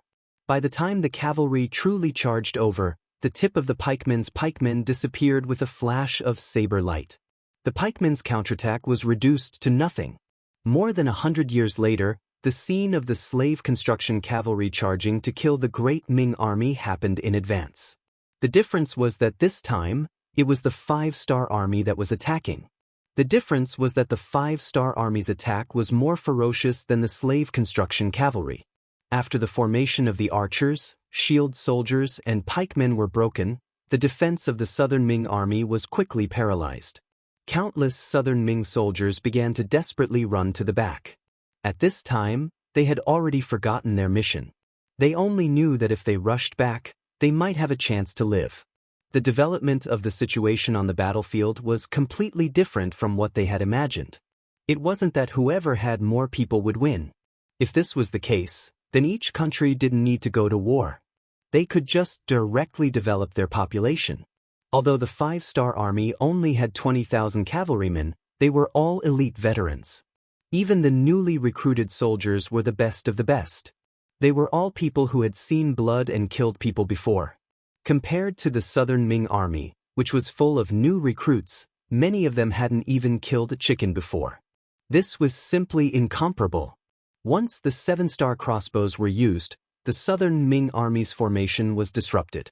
Then, when the people borrowed the horses' momentum and the sabers' speed to rush into the somewhat chaotic southern Ming army, the slaughter began.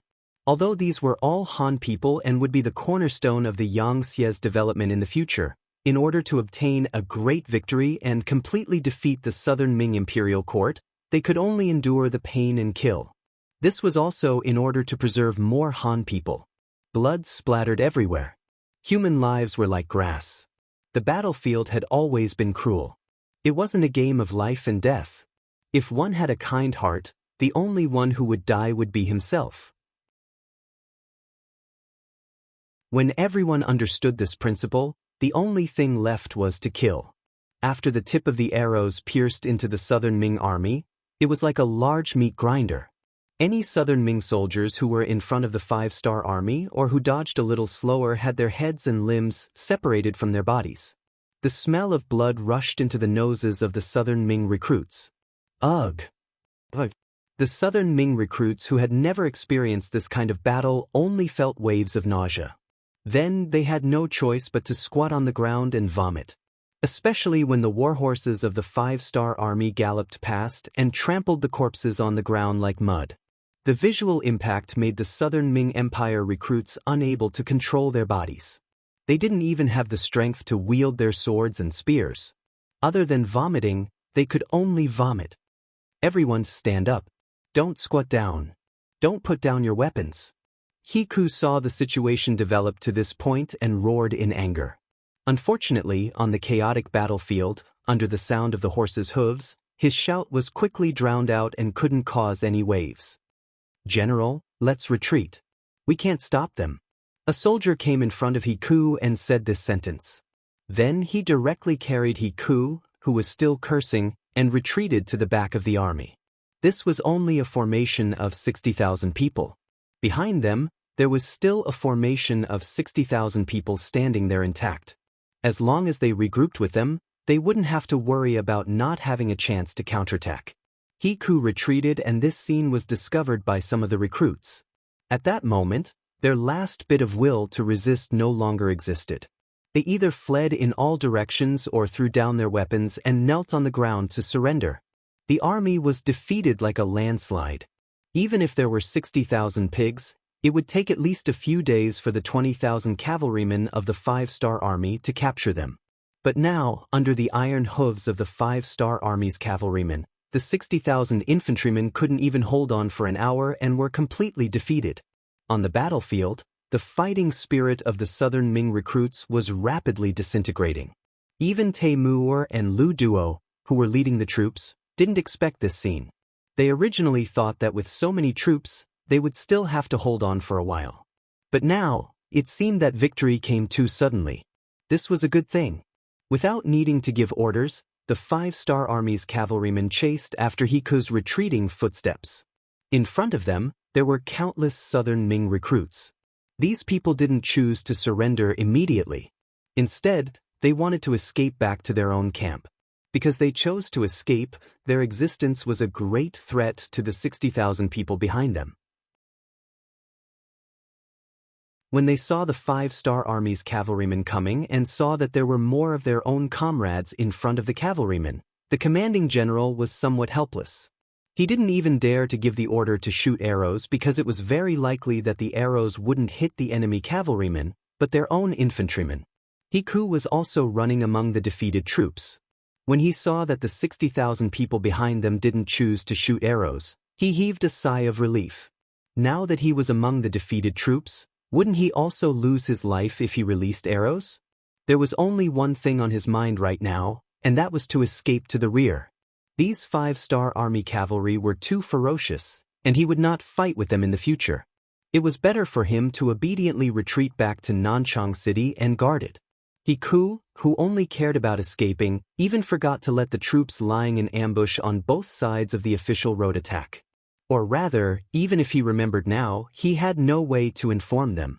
This was a somewhat dramatic defeat, and the development of the battle was beyond everyone's expectations. Reality also proved that the Southern Ming New Army's combat strength could not only be described as ordinary, it could even be described as terrible. 300,000 infantrymen faced the charge of 20,000 cavalrymen. Not to mention the ability to retaliate, they couldn't even put up a basic resistance. No one would have any confidence that such an army could protect the Southern Ming imperial court. Taimur and General Lu Duo were still leading the charge. They charged again, and in front of them were the defeated Southern Ming soldiers that were continuously retreating. Among them were the 60,000 people behind them. After seeing that the front line had already been defeated and fleeing, and seeing the bravery of the 5-star Army's cavalrymen, as well as the heads that would fly on the battlefield from time to time, the 60,000 Southern Ming recruits who were guarding the rear also began to flee. Some of them, in order to escape faster, directly threw their weapons to the ground and continued to run, fiercely charging toward Nanchang that was 60 li behind them. Wherever the 5-star Army's cavalrymen passed, there were either corpses covered in blood, captives kneeling on the ground, or Southern Ming recruits fleeing in all directions. There was no resistance at all, and this made the two division commanders even more ambitious. Nanchang, Taimur and Lu Duo said at almost the same time. Then there was a burst of laughter. The 20,000 cavalrymen, who didn't suffer too many casualties, gave up on their pursuers and headed straight for Nanchang that was 60 li away.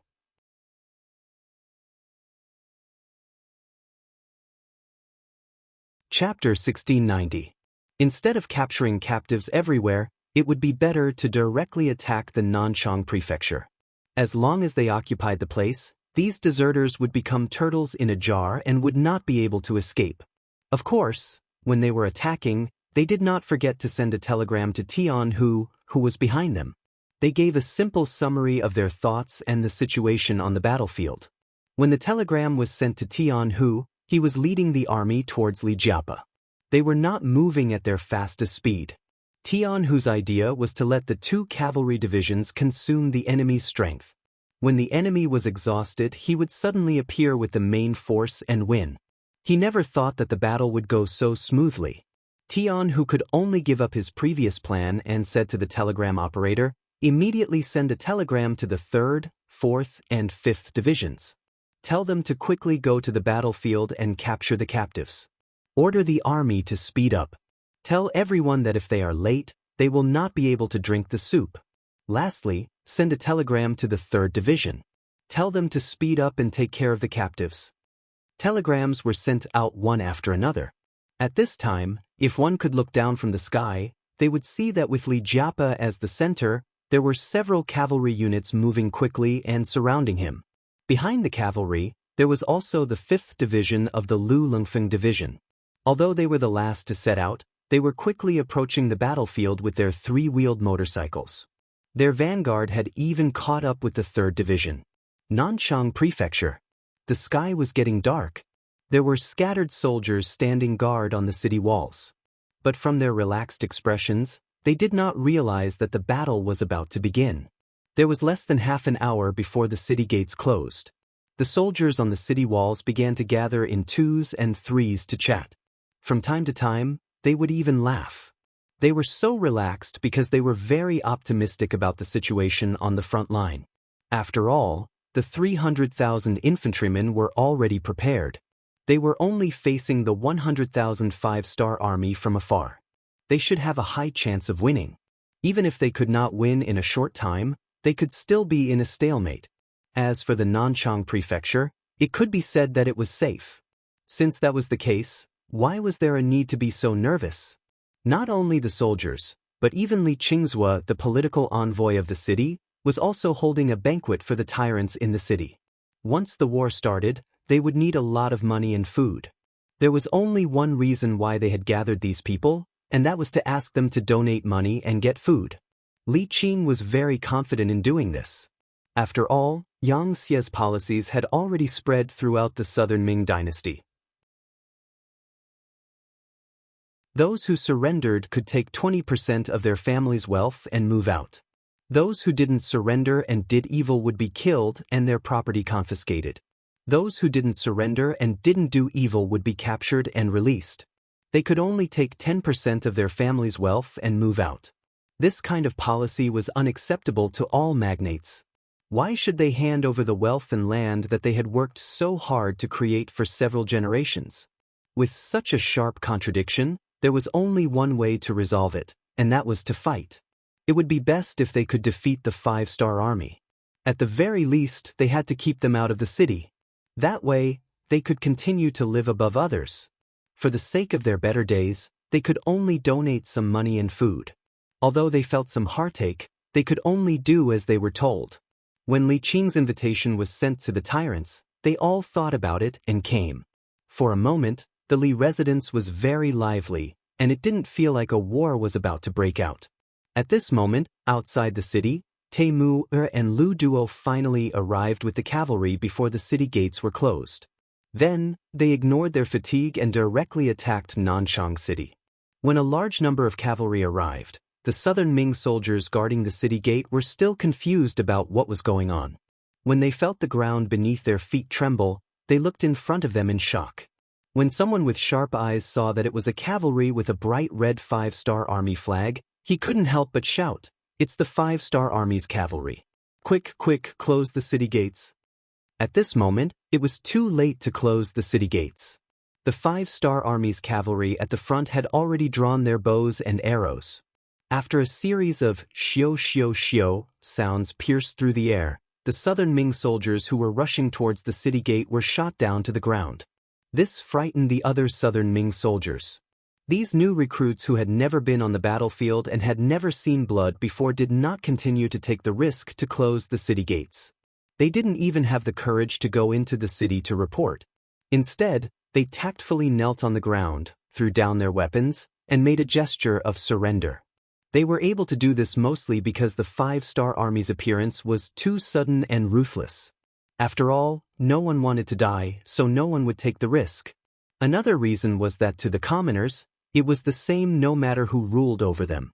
The southern Ming dynasty did not treat them well. Especially in the past few years, the taxes had been constantly increasing. Some commoners could no longer live, and there were even some who directly left their homeland for the Yang Xie's territory. It was said that the Han people there were treated very well. Not only were they able to eat their fill and wear warm clothes, but they were also given a lot of farmland and lived a better life. Those who stayed were not necessarily loyal to the southern Ming dynasty. They just didn't want to leave because of various reasons. Now that the five-star army's cavalry was in front of them, why would they risk their lives for the southern Ming dynasty? They might as well just surrender. In any case, they had no money, no power, and no farmland. Apart from their lives, they had nothing. Could the cavalry kill them? This was the true portrayal of the commoners' mentality under the feudal dynasty. Between the rise and fall of the dynasty, the commoners were usually the most indifferent. They didn't have high demands and only wanted to survive. Apart from a few rotten dynasties, most of them were very tolerant of the commoners. Therefore, the change of dynasty was always a struggle between the upper echelons. There were very few commoners who participated in it. Even if there were people who participated, there were only a few people. It was just like when the Japanese invaded China. The commoners also held such thoughts. This was why they were ruled for 8 years, and even longer in some areas. If the commoners could all stand up and resist, then they would all be able to wash the Japanese into the sea and feed them to the sharks. Temujin and Lu Duo smoothly entered the city. Then, several Yang Xie secret agents came out from the city gates. They took out items that could prove their identity and gained the trust of the cavalry. Then, they immediately rushed to the most important places in Nanchang City. Poor Li Qing was still receiving the guests in the mansion when suddenly, a servant came to report that the 5-star army had entered the city. Li Qing, who had drunk a little too much, didn't hear it clearly. He thought that there was something wrong with his ears. He actually laughed and said, "Did this official hear wrongly? What did you just say? The 5-star army was defeated?" Seeing that Li Qing was still not sober, the soldier who came to report couldn't help but raise his voice and shouted, "Sir, it wasn't that the 5-star army was defeated. They entered the city and have already surrounded our Li mansion." The voice was so loud that this time, Li Qing heard it clearly. Because of this, he froze in place and looked at the soldier who came to report with an incredulous expression. He wanted to know what was going on. Was it the servant's nonsense, or did the 5-star army really enter the city? There was no need to verify. There were already sounds of fighting outside the mansion. It was the mansion's soldiers fighting with the 5-star army cavalry. Unfortunately, the battle only lasted for a short period of time before a large number of footsteps could be heard heading towards the residence. Not good, it must be the 5-star army. Quickly run. When the other nobles saw that the situation was bad, they quickly stood up and wanted to rush to the door. Then, countless sabers were erected in front of them, forcing them to retreat. A burly man with the insignia of a major general walked into the hall with a smile. Who else could it be but Temu? When he saw so many people in bright clothes gathered here, he couldn't help but laugh and say, "Not bad, everyone should be here. Since that's the case, capture them all. Kill anyone who resists." In the face of the ferocious Temu, everyone stopped resisting. They could feel the killing intent coming from this general and his soldiers. They believed that if they really dared to resist, they would be the next to die. More than 2 hours before the fall of Nanchang City, Tian, who also brought his army to Lijiapa and attacked the 200,000 new South Ming soldiers who were still lying in ambush here, waiting for orders. When the ambushers became the target of the ambush, the morale of the South Ming soldiers quickly collapsed. When the Lung Feng 5th Division and Meng Sanshi arrived, they began to capture the captives. In this battle, more than 12,000 of the 300,000 South Ming soldiers died. Most of them were trampled to death. Tens of thousands were injured and more than 200,000 were captured. Even the general, He Ku, was captured at night. In the end, less than 20,000 people escaped. Even these 20,000 people didn't report to the other South Ming government offices. It was obvious that they were scared by the 5-star army. They changed from soldiers back to commoners. On the day of Nanchang Prefecture's complete victory, gunshots rang out in Jiangxia Prefecture, and the sounds of killing shook the heavens. It was completely different from Guangzhou City and Nanchang City. The 5-star army chose to storm the city and kill their way in. Huguang City was also known as the Hubei Administrative Bureau, Jiangxia City, Wuchang City, Wuhan City. It had Wuchang City, Hanyang City, Huangzhou City, Chengtian City, Den City, Jingzhou City, Xiangyang City, Yunyang City, etc. Lu Jianli, the Administrative Bureau of the Left, gathered all the soldiers and civilians of Hubei City in Jiangxia City. There were a total of 100,000 soldiers. Then, they welcomed the 150,000 reinforcements sent by the imperial court. With Mu Tsong as the leader, they decided to defend Jiangxia City to the death.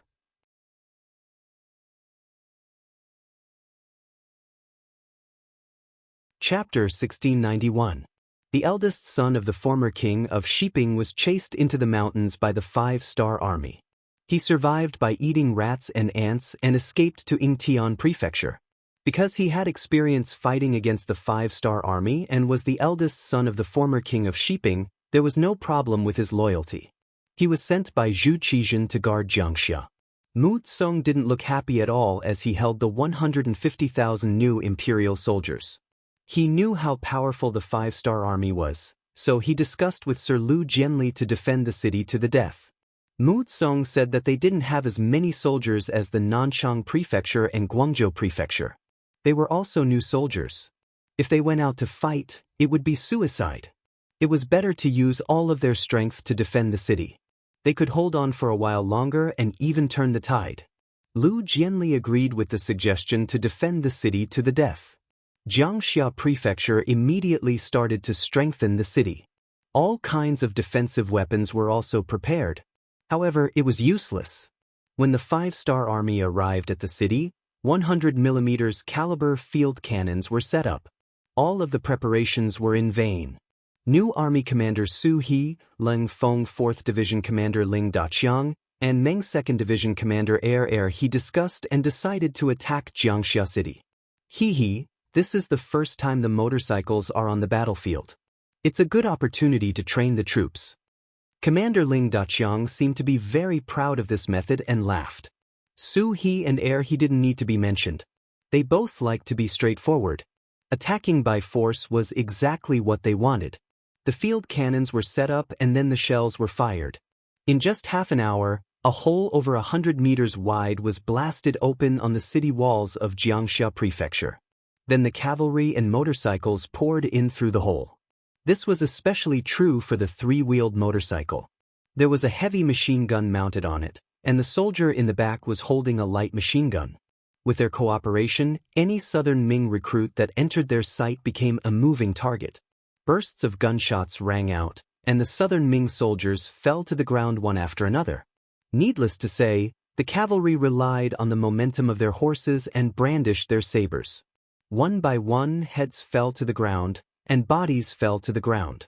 When the motorcycles and cavalry charged into the city and dealt a heavy blow to the new Southern Ming army, Mu Tsong showed his brave side.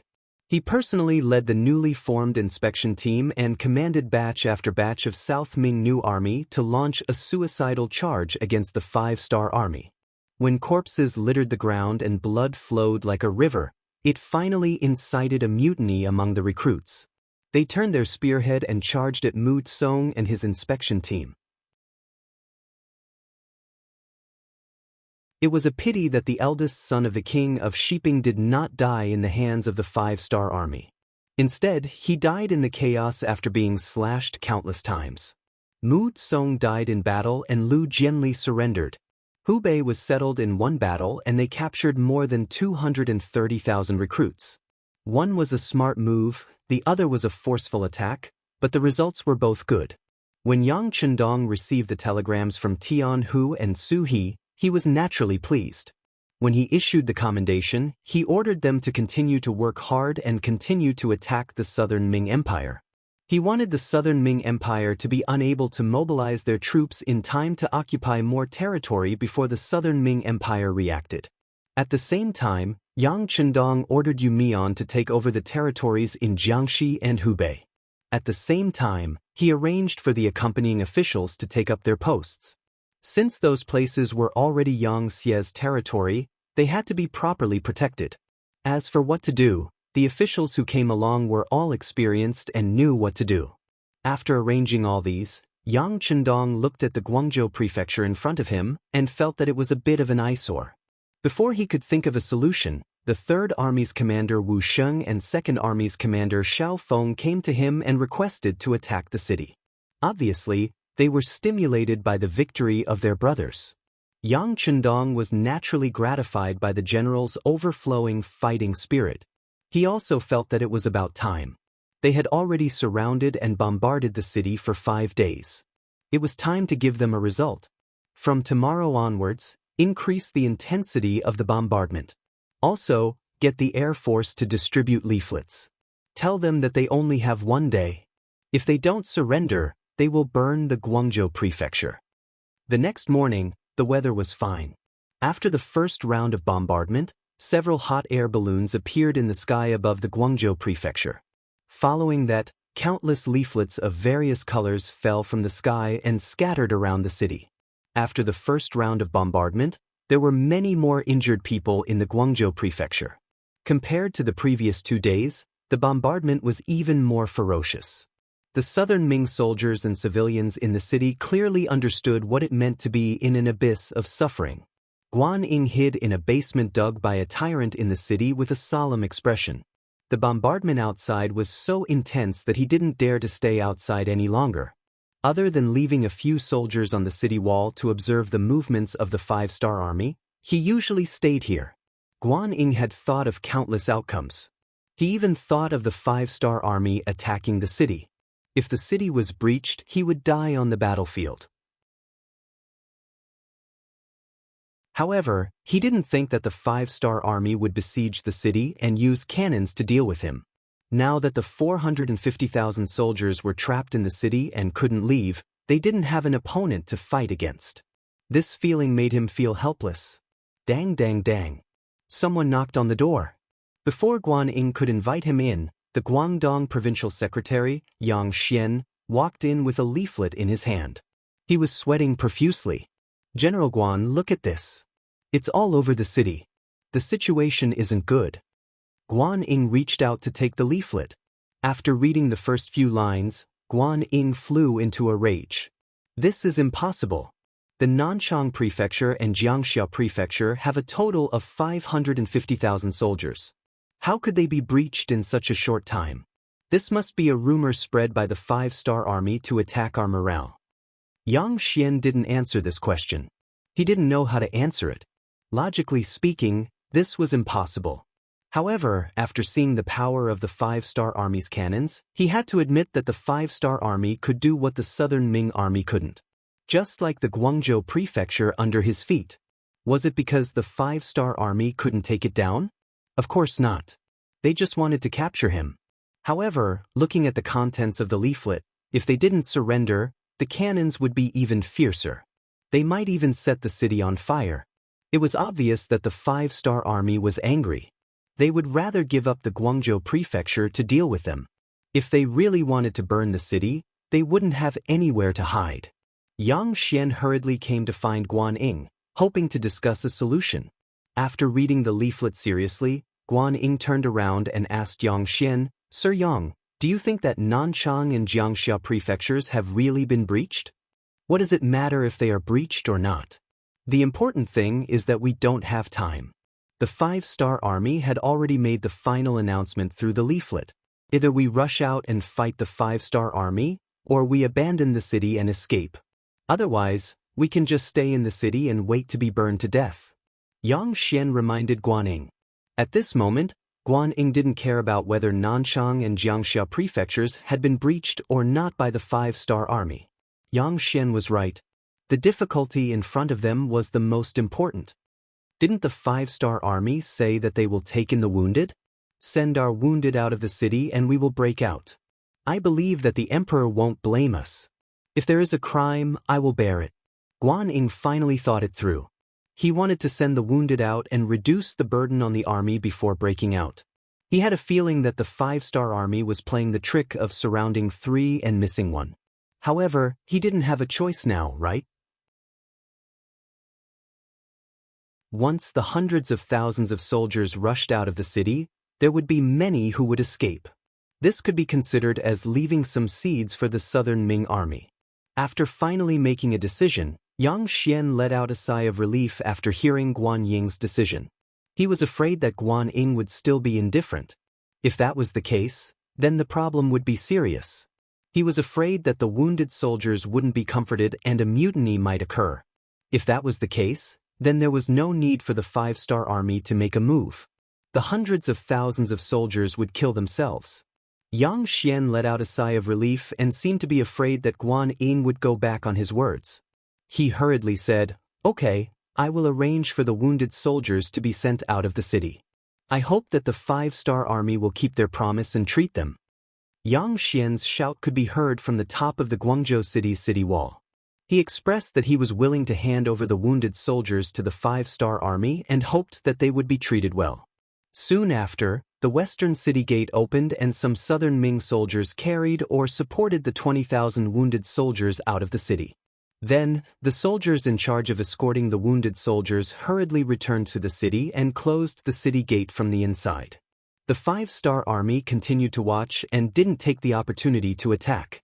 It wasn't until the gates of the Guangzhou city were closed that some soldiers rushed forward and brought the wounded soldiers back. The medical personnel who had been waiting for a few days also came forward and began to classify the wounded soldiers and treat them. They're quite cooperative. Commander Wu Sheng chuckled. Yang Chendong's expression didn't change. Everything was within his expectations because he knew that the enemy was going to break out. It seems that we don't need to burn down the Guangzhou city. Sixth young master, do you mean that they are going to break out? Wu Sheng was worthy of his position as a commander and quickly thought of something. On the other side, Commander Xiaofeng also understood Yang Chendong's meaning and added, the reason why they sent the wounded soldiers out is because they don't want to be implicated when they break out. That's right, you are all right. All right, Commander Wu, you have things to do. Go and inform Commander Ahuli and prepare to make a move. If I'm not wrong, they will break out tonight. Yang Chendong nodded calmly. The Battle of the Guangzhou city should be over soon. Just as Yang Chendong expected, after the wounded soldiers were sent away, Guan Ying made preparations to break out.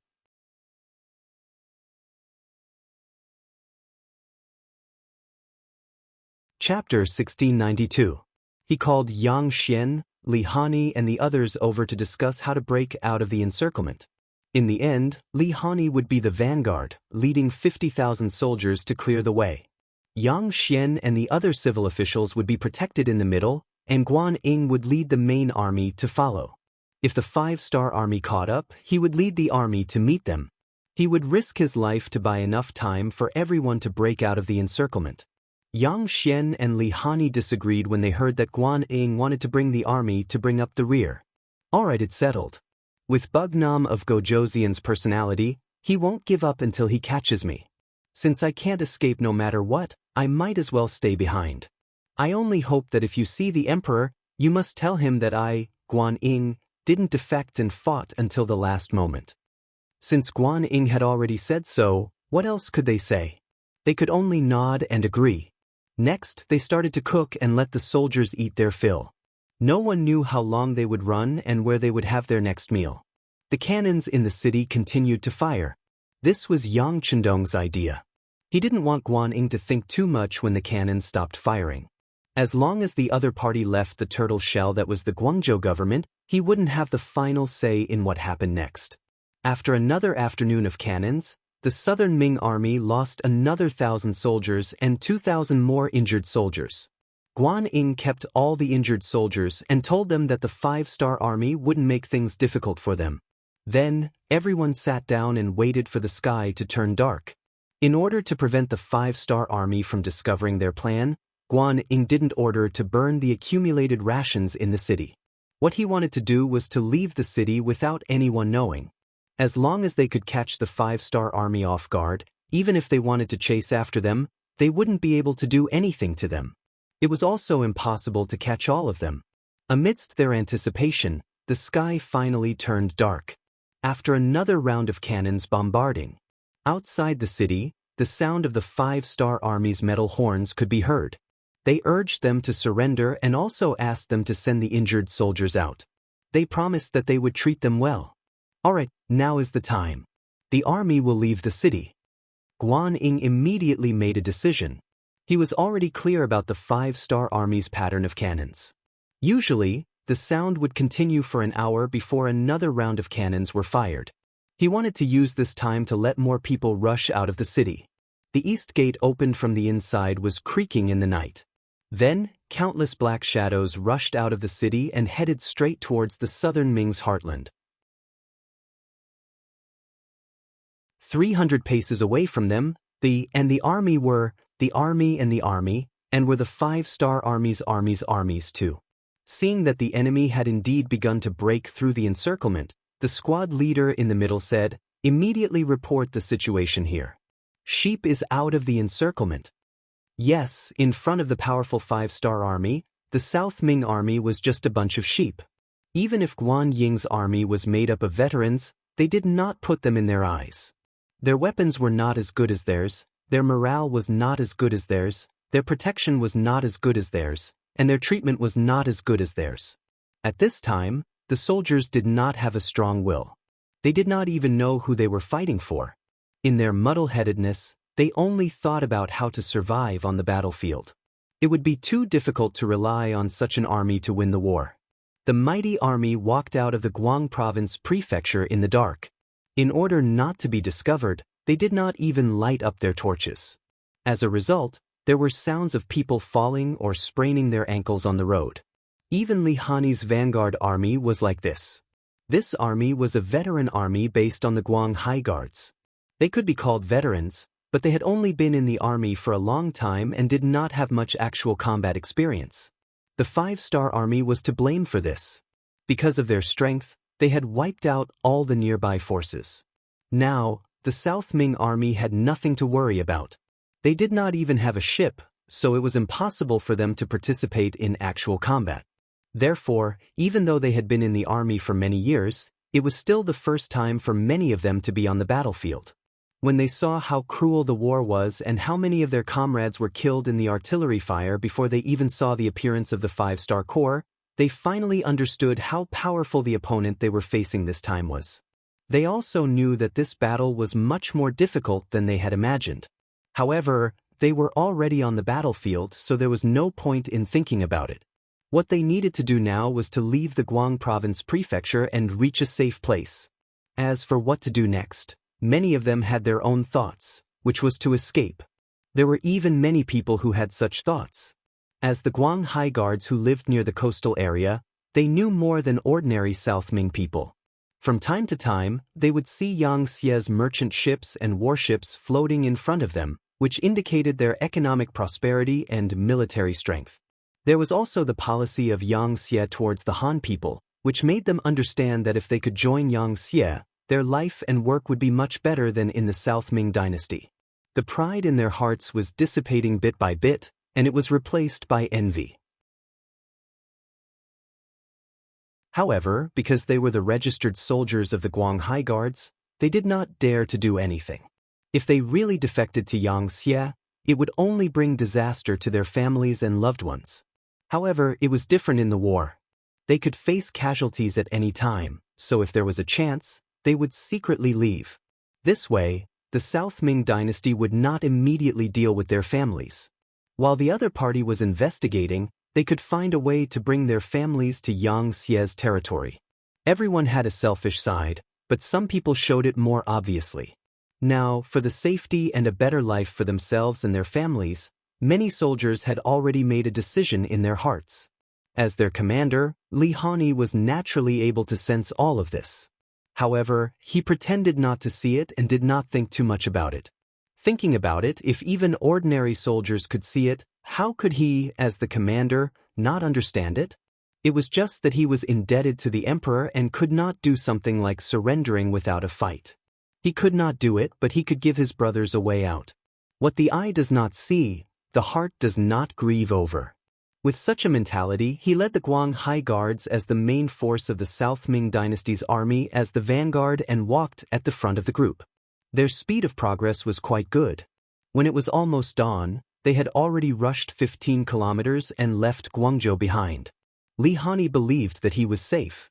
He did not see any soldiers from the 5-star army for the entire night, so he believed that escaping would not be a problem. Now, he was worried that General Guan Ying, who was in charge of covering the rear, would not be able to escape. After all, with so many soldiers leaving Guangzhou, there was no reason why the 5-star army would not be able to detect them. In fact, their every move was under the surveillance of the 5-star army. The reason why they did not make a move was because they were waiting for the South Ming dynasty's army to leave the city. Otherwise, once they attacked, what would they do if they scared the enemy back into the city? Since this battle had lasted the longest, it was only natural that they hoped to reap the most rewards. If they still had to attack the city in the end, they might as well choose to attack the city like how the new army and the Cold Vanguard Division dealt with the Jiangxia prefecture. Although the losses would be greater and the gains would be less, victory would be in their hands. Waiting was often the most torturous thing. Seeing that the sky was about to brighten and the vanguard of the South Ming Dynasty's army was about to run out of the encirclement, news finally came from the radio. The last batch of South Ming Dynasty's army had also walked out of Guangzhou and was about 2 kilometers away from the city. In the current Guangzhou prefecture, other than injured soldiers and some old people who could not walk, there were no decent soldiers left. Yang Chendong also immediately saw the telegram sent by Wang Shan and immediately said, "Order the entire army to attack. Follow the plan and encircle the South Ming Dynasty's army. Those who surrender will live, those who resist will die." The 18-kilometer encirclement was only guarded by the 50,000 soldiers of the Third Army and the 50,000 soldiers of the Russian First Division. It was clearly a bit empty. Luckily, the Cold Vanguard Division was mobilized in time. With their powerful firepower, they were able to fill the gap in the encirclement. Every 30 meters, there was a machine gun set up on both sides of the road to block the escape route of the South Ming Dynasty's army. It was a bit risky, but when he thought of the fighting spirit of the South Ming Dynasty's army and the machine gun, Yang Chendong felt relieved. However, in order to ensure that there would not be any problems, he looked at Crown Prince Yang Bo and said, "Bo, do you want to go to the battlefield?" Almost without any hesitation, Yang Bo excitedly and quickly replied. As he spoke, he even put his feet together like a soldier who received an order to stand at attention. Yang Chendong was very satisfied with Yang Bo's performance. "Good, since that is the case, I will give you a chance.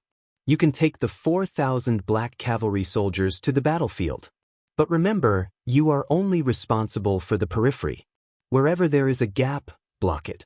There is no need for you on the main battlefield. Also, these are all Han people. If you can avoid killing them, don't kill them." Although it was only a peripheral mission, Yang Bo was still very excited. He originally thought that he was only here to feel the atmosphere on the battlefield. He did not expect that he would have a chance to personally go to the battlefield. How could Yang Bo not agree? He immediately saluted and replied, "I promise to complete the mission." Yang Bo left. Along with him were Beta Persei, Black Cavalry 1st Brigade Captain Chiovi, 2nd Brigade Captain Dao Xiao, Vice Brigade Captain Peng Yu and the others. Only Ba Daojiang and the 1,000 Black Cavalry soldiers stayed by Yang Chendong's side.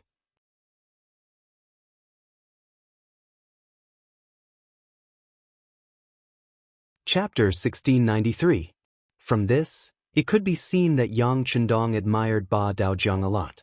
Once Chiovi and Dao Xiao retired due to age, this person would become the true leader of the Black Cavalry.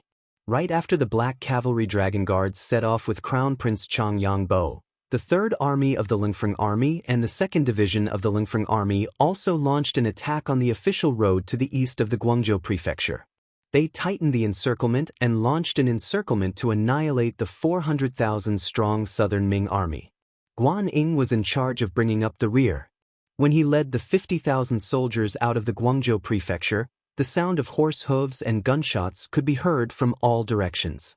At this time, the sky was already bright and one could vaguely see that the front of the army was already in chaos. There was also the sound of horse hooves covering the sky. "Not good, we've fallen into a trap." Guan Ying was indeed Kuang Ye's student and immediately thought of a possibility. The first order he gave was for the army to turn back and return to the Guangzhou prefecture. At least they could rely on the city walls to resist. Even if they retreated back into the city, they could still fight in the streets. It was not like the outside of the city where everything was flat. What could they defend? Guan Ying gave the order very quickly. However, someone was even faster than them. The 4th Regiment commander of the 2nd Division of the Lung Feng Corps, Ling Lianquan, was in charge of bringing up the rear. After the Southern Ming Army left the city, he brought a whole battalion of Lung Feng soldiers to the front of the Guangzhou prefecture's east gate and quickly set up a defensive line. Countless prepared sandbags were piled up together to form a temporary defensive line. Before the defensive line was fully set up, the Southern Ming Army that had just left charged back. Regiment Commander Ling Lianquan, who could already see the people approaching, took out a loudspeaker and shouted, "This road is blocked. The Guangzhou prefecture is now under the control of the 5-Star Army. Anyone who dares to come within 100 meters of the front will be treated as a dangerous person and will be killed on the spot. Lay down your weapons and that is your only way out. The 5-star army can guarantee your safety and dignity. Ling Lianquan was not the only one shouting. Every platoon had a soldier shouting the same slogan to ensure that every Southern Ming soldier could hear them clearly. The shouts did enter the ears of the Southern Ming soldiers. But at this moment, no one cared so much. They only knew that the 5-star army only had a few hundred people. This was a great opportunity for them to attack. If they did not seize this opportunity, they would not be able to return to the Guangzhou prefecture, which would be the real danger. Countless soldiers from the Southern Ming dynasty rushed over. They wanted to rely on their advantage in numbers to completely defeat the 5-star army. However, just as they ignored the advice and entered about 100 steps away from the formation, gunshots rang out.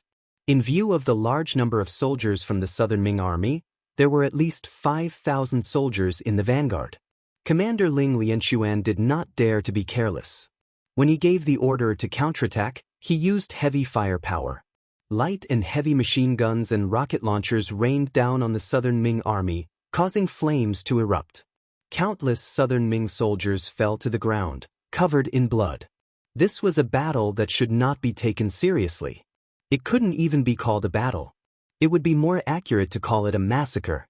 The moment the gunshots rang out, the 5,000 soldiers from the Southern Ming dynasty were destined to die. A group of soldiers holding large swords and spears rushed towards a group of soldiers with modern weapons. It was like a suicide attack against the 8-nation alliance in the late Qing dynasty. Figures fell to the ground one after another, and their lives were quickly drained away.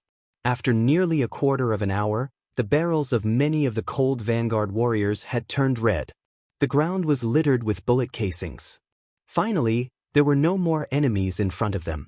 The world suddenly became quiet. There were more than 5,000 lives, but in just a short 15 minutes, not a single one had survived. This kind of lethality was something that the Southern Ming soldiers had never seen before. Even Guan Ying, who was leading the troops, couldn't help but widen his eyes and shut his mouth when he saw this scene, even though he was already mentally prepared. He knew that it was over. Everything was over. The 5-star army had such a powerful firepower advantage. It was not something that the Southern Ming dynasty could contend against. Not to mention that their military strength was only 3 times that of the enemy. Even if it was 10 times, 100 times, or 1,000 times, they still could not see any hope of victory. Guan Ying finally understood why the 5-star army was able to conquer such a large territory in just a few decades. They were able to conquer a situation that the Han people did not even dare to think about. If the Southern Ming dynasty had such powerful firearms, they should also be able to do it. Guan Ying could not help but feel a burst of joy in his heart. The 5-star army was ultimately the Han people's army. They would not be as ruthless as they were against other races. Didn't they just shout for them to surrender so that they could keep their lives and dignity? It would not be too difficult for the surrendered soldiers to keep their lives. However, it would not be easy for them to keep their dignity. Since the 5-star army made such a promise, it meant that they still treated the Southern Ming dynasty as a part of the Han people. Thus, surrendering was not unacceptable. Just as Guan Ying was thinking about this, a captain ran in front of him and asked carefully, "General, should we continue to charge?" Guan Ying could see from the eyes of this Chiliarch that he was afraid. However, he did not have any intention of mocking him. If it was him, wouldn't he also be afraid? It was just that he was not afraid of death. He was only afraid of unnecessary casualties. What's the point of continuing to fight? We can't win. Just follow their words and surrender. Also, go to the front and tell the army to surrender. Guan Ying finally made the best decision in his life. That was to surrender to the 5-star army and save everyone's lives. As for how the history books would write about him, he would just let it be. Guan Ying surrendered. This result was beyond the expectations of many people. Even Yang Chendong, who was at the rear, was slightly surprised when he received the news. In his opinion, Guan Ying should be an extremely strong die-hard person who would rather die in battle than surrender. However, no one would have thought that after a series of gunshots and a one-sided massacre, they would actually convince him. It seemed that sometimes, one had to be decisive. Although this seemed a little cruel, it was often possible to use the smallest price to obtain the greatest victory. Just as Guan Ying announced his surrender, the 18-kilometer battle line was already in chaos. The sudden appearance of the Five-Star Army's cold vanguard soldiers and cavalry caught the Southern Ming Dynasty's army off guard. They first carried out a meaningless resistance without any suspense. After throwing down some corpses, the morale of the army collapsed. They did not choose to fight force with force. Instead, they began to run in all directions. At this time, the Five-Star Army soldiers who were already in position played a role. They used guns and heavy machinery to block most of the escape routes of the Southern Ming Dynasty's army, forcing most of the Southern Ming Dynasty's army back to the battlefield. However, there were also a small number of people who escaped from the gap in the encirclement. But then, they were divided into squads and surrounded by the seemingly omnipresent black cavalry and became one of the captives. Yang Bo and Beta Persei led a group of 8 Longwei soldiers. They also successfully surrounded a group of hundreds of Southern Ming Dynasty soldiers. In order to escape faster, they had already thrown away all their weapons and became unarmed deserters. How could they be a match for the elite black cavalry dragon guards? It was also Yang Bo's first time participating in a real battle. Although he was only responsible for the periphery and faced some defeated soldiers who had lost their fighting spirit, he was still very excited. Wearing a set of specially tailored black battle armor, he single-handedly stopped 7 Southern Ming soldiers who were trying to escape. Yang Bo did not know that this was the result of Beta Persei deliberately going easy on him. His every move was in the sight of Beta Persei. Once there was danger, he would rush to his side to protect him. In the worst-case scenario, he would become a huge human shield. Whether he knew it or not, whether it was intentional or not, Yang Bo had indeed been trained. He also showed maturity and steadiness beyond his age from the first battle. After that, when Beta Persei reported to Yang Chendong, he was not stingy with his praise. This also proved that Yang Chendong's way of training his successor was correct. Yang Bo's growth also made Yang Chendong very pleased. There was nothing happier than having a successor. The Guangzhou prefecture was breached. This battle lasted for a full 6 days. Nearly 10,000 enemies were killed, more than 30,000 were injured, and more than 400,000 were captured alive. As soon as the news reached Nanjing Yingtian Prefecture, the precious porcelain in front of Zhu Qizhen was smashed clean. Just a few days ago, he received a letter from Guan Ying asking for help and was thinking about whether to send reinforcements. Then came the news that Jiangxia and Nanchang prefectures were breached, Jiangxi and Huguang were occupied by the Five-Star Army, and hundreds of thousands of soldiers were captured. On the day he received the letter, Zhu Qizhen smashed a lot of things. But at that time he still had hope in his heart, and that was Guan Ying. Unlike Nanchang Prefecture and Jiangxia Prefecture, they were all new soldiers. In contrast, Guan Ying brought some veterans. Although they had not seen blood, they had been trained for so long, so they should have some strength. Just as he was thinking about whether there would be good news from the Guangzhou Prefecture that could at least inflict a heavy blow on the Five-Star Army and let everyone know that Yang Xie was not invincible, the Guangzhou Prefecture fell. Guan Ying surrendered, along with more than 400,000 soldiers. In this way, including the local army, there were less than 1 million soldiers a few days ago. Now, there were only 700,000 soldiers in his hands, including the soldiers of the capital defense camp. Could they still resist the advance of Yang Xie's army?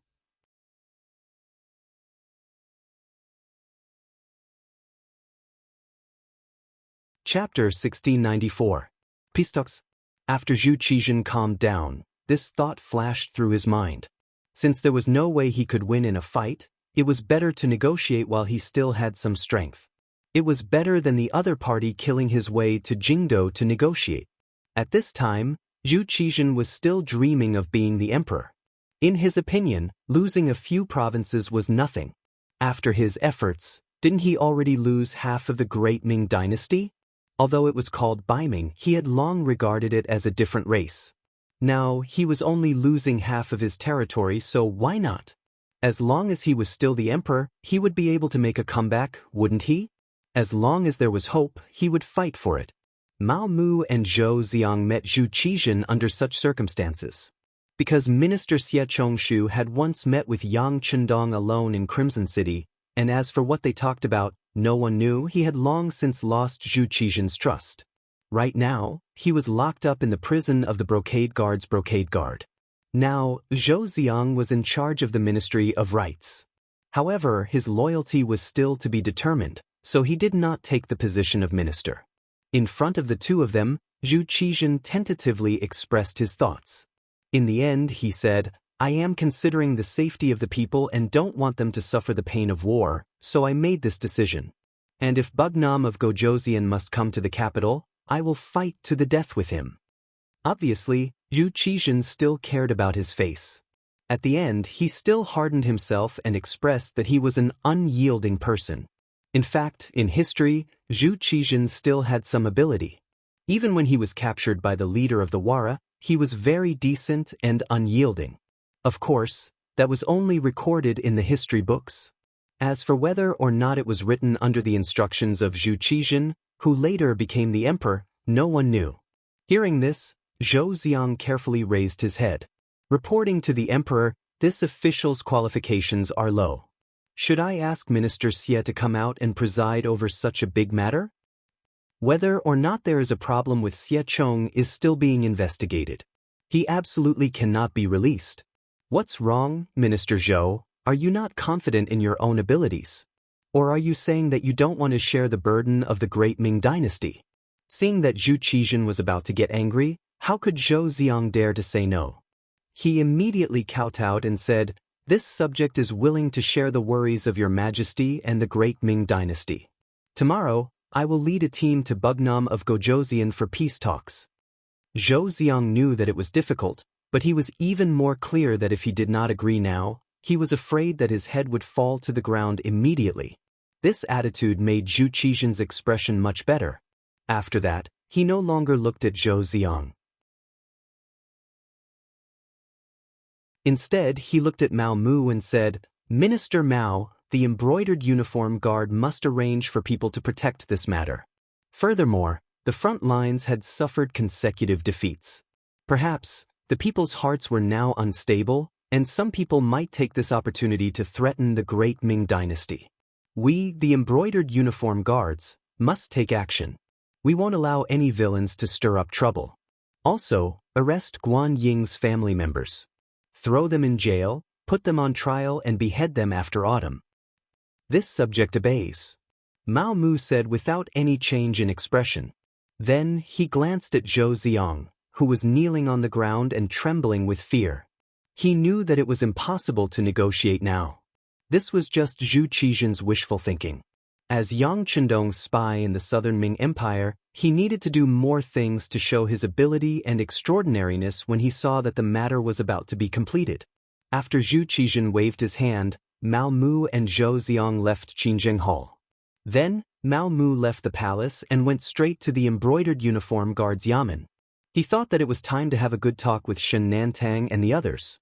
The current embroidered uniform guard was in Mao Mu's hands. It was just like when Chao Jixiang controlled the embroidered uniform guard. However, the difference was that he no longer had any external enemies. Not only did the emperor and empress trust him, but even the entire group of eunuchs did not dare to oppose him. His current power was comparable to Wang Zhen's in the past. When the embroidered uniform guard learned that Mao Mu had come, Shen Nantang, Wu Ben, and Luo Zhu also came to the secret room. "Greetings, master." After the three of them entered, they noticed that there were two unfamiliar men standing behind Mao Mu. Based on their experience, they felt that these two people must be skilled martial artists. They couldn't help but feel a little nervous. They carefully recalled what they had done recently. It seemed that there was no situation where they disobeyed orders. Only then did their complexions become much better. "You're all here. Hand over your sabers." Mao Mu's gaze swept over Shen Nantang and the others before he opened his mouth to speak. When they heard that they had to hand over their sabers, they saw the two fierce warriors standing behind Mao Mu.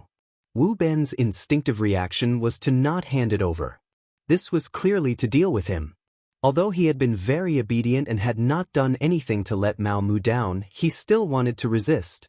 Shen Nantang and Luo Zhu did not say anything. Even their expressions did not change. They happily took off the spring-embroidered sabers from their waists and handed them over to the two strong men who walked over. They were originally scapegoats.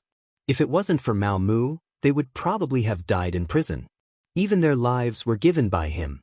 What else was there to be afraid of? As long as it was Mao Mu's words, they would obey.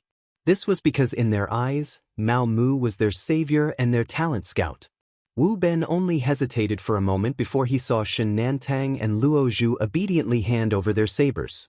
Only then did he come to his senses and hurriedly take off his saber.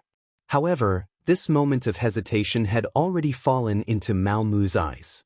Previously, he was still worried about who to appoint as the commander of the embroidered uniform guard. Now, he had made a decision. The three of you, how have I treated you? Mao Mu decided to get straight to the point. In front of his subordinates, there was no need to hide things. Wouldn't that make him seem ungenerous? Master, your kindness to us is as heavy as a mountain. You are like a second parent to us. If you have any orders, even if it is a mountain of swords or a sea of flames, we will not frown. This time, the three of them spoke in unison. Good, I am very gratified. Let me ask you. Now that the Southern Ming dynasty has been defeated, the five-star army is bearing down on us. What do the three of you think? Mao Mu picked up a cup of tea from the table and slowly drank it. This turn of events was a bit big. For a moment, Shen Nantang and the others didn't immediately speak. Instead, they thought to themselves, what did Mao Mu mean by this? Could it be that the army had been defeated and he wanted to transfer them to the army? If there was such a possibility, wasn't the Imperial Horse Directorate in charge of this matter? And the head eunuch there was Mao Mu's subordinate, Zhang Chen. Wouldn't it be a simple matter to arrange for them to be transferred to the army? If it was before, it would be a good thing to be able to temper themselves in the army. After all, the embroidered uniform guard's reputation wasn't too good. If they could be transferred to the army, they might actually have a chance to stand in the imperial court and become an important official. This was something that the shameful embroidered uniform guard officials couldn't do. But now, it was clear that the army wasn't enough. Entering there was no difference between sending them to their deaths. Those who had the ability were all thinking of how to jump out of the army. Who would take the initiative to enter? Thinking of this, the three people's faces turned ugly. They knew that if Mao Mu really had such intentions, they would have to go regardless of whether they were willing or not. Well, why aren't you replying? Say whatever you want to say in front of me. I'll forgive you. Mao Mu saw that a while had passed and the three people still didn't speak, so he pretended to be unhappy. With Mao Mu's reminder, the three people didn't dare to remain silent. Shen Nantang was the first to speak. The five-star army is full of vigor. They are all elites who have been through hundreds of battles. In comparison, our Southern Ming army is all new recruits. If we fight on the battlefield, I'm afraid that we will lose more than we will win. Yes. Mao Mu nodded. Although Shen Nantang's words were tactful, Mao Mu could tell that he didn't think highly of the Southern Ming army. On the contrary, he thought that the five-star army would win. This answer made him very satisfied. This was a person he could rope in. I agree with Shin Tongji's opinion. The Southern Ming army is probably not a match for the five-star army. Luo Zhu immediately expressed his opinion. Mao Mu didn't respond this time. Instead, his gaze fell on Wu Ben. At this moment, Wu Ben's mood was somewhat conflicted. After all, he was now a member of the Southern Ming Imperial Guard. Logically speaking, he shouldn't speak on this kind of matter. Even if he spoke, he shouldn't say anything discouraging. However, Mao Mu had to ask. Moreover, Shen Nantang and Luo Zhu both responded. He knew that he had to say something. Reporting to Factory Master, this lowly one thinks that it will be very difficult for the Southern Ming army to win this battle. Wu Ben finally spoke. Although it was a bit forced, he also expressed that he didn't think highly of the Southern Ming army. This made Mao Mu feel relieved. He finally made a decision. The three of you listen to my orders. Shen Nantang will be promoted to commander of the Imperial Guard, a primary third-rank official. Luo Zhu will be promoted to commander Tongji, secondary third-rank official. As for Wu Ben, you can go to the army and temporarily be the deputy commander of the Capital Guard, also a primary third-rank official. This subordinate thanks factory master. Shen Nantang and Luo Zhu were both in high spirits. The two of them finally got what they wanted. Their official positions were also promoted. At this moment, their hearts were filled with excitement and excitement.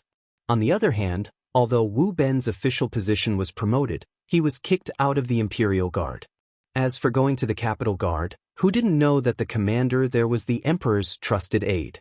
He was also the general of the Imperial Guard, Fan Zhong. If he went to be a deputy commander, how could he have any power? He hated himself for not performing well just now. However, it was useless to say anything now. An arm couldn't twist a leg. Moreover, Mao Mu had saved his life. He couldn't betray him. Therefore, although he was unhappy, he still replied, "This subordinate thanks factory master. Commander Shen and Luo Zhu can go first. Deputy Commander Wu can stay behind," Mao Mu said with a smile.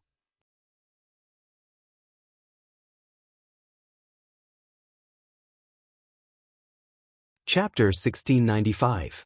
Yes. Shen Nantang and Shen Nantang hurriedly left. Only Mao Mu's group of 4 remained in the secret room.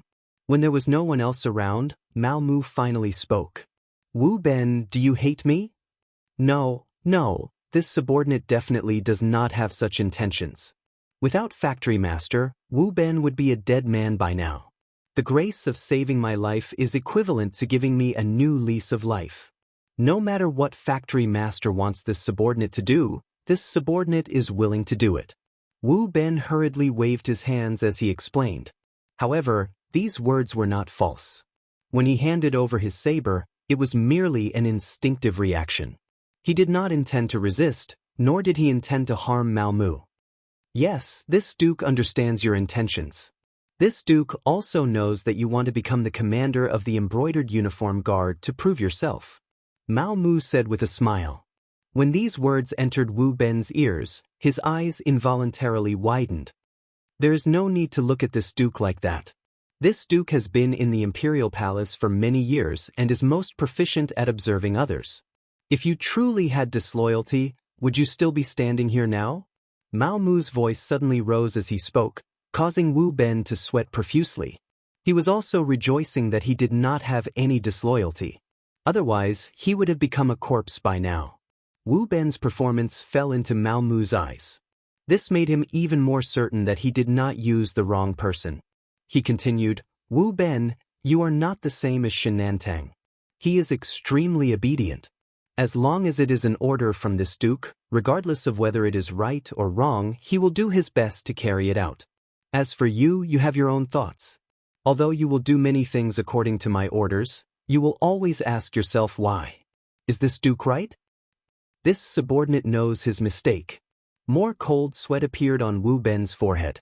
However, Mao Mu did not care about this. Instead, he continued, "It is because of your willingness to think that this duke has decided to hand over the important matters to you. However, I do not know if you have the ability or the courage to do it well." This subordinate will listen to factory master's words and will not hesitate to go through water and tread on fire. In order to express his decision, Wu Ben knelt down on the ground as he spoke. "Fine, since that's the case, I'll be frank with you. Sending you to the Capital Guard this time is not to send you away, but to give you a great opportunity. Whether or not you can seize the opportunity will depend on your ability. As for the mission, it's to replace Fan Zhong as the commander." What? Even though Wu Ben was somewhat prepared, he was still shocked by this sentence. Who was Fan Zhong? That was because he had followed Ing Zong through the Tuma Castle incident and had been protecting him all the way until today. It could be said that he was the person Zhu Qizhen trusted the most. Otherwise, Why would he be given such an important position as the commander of the Capitol Guards? On the other hand, he was just a member of the embroidered uniform guard with a dishonorable background. Now, he was actually being asked to replace him. Was this even possible? If these words were said by someone else, Wu Ben would have thought that the person was crazy. But since it was Mao Mu who said it, he wouldn't doubt it. He just didn't believe in his own ability. Wu Ben having such a reaction was completely within Mao Mu's expectations. What? Do you have no confidence in yourself or in me? This, your subordinate has no confidence in myself, Wu Ben said truthfully. No matter, with my support and a large sum of money to pave the way, there's nothing that can't be done. Have you forgotten whether it's Qian Xingbao or Kai Zhong? What kind of status did they have? Didn't they all fall? Since that's the case, why can't Fan Zhong fall? Mao Mu said in a tempting manner, the smile on his face growing wider and wider. Wu Ben looked as if he had been struck by lightning, his eyes widening in an instant. Are you saying, that's right, in order for you to obtain this position, the guild will use all means to help you. During this time, you can try to rope in other people. However much silver you need, I'll give you. In short, you just need to control the Capitol Guard before Fan Zhong falls from power. Mao Mu finally told Wu Ben the general plan. However, for safety's sake, he didn't say that he was already Bugnam of Gojoseon's man.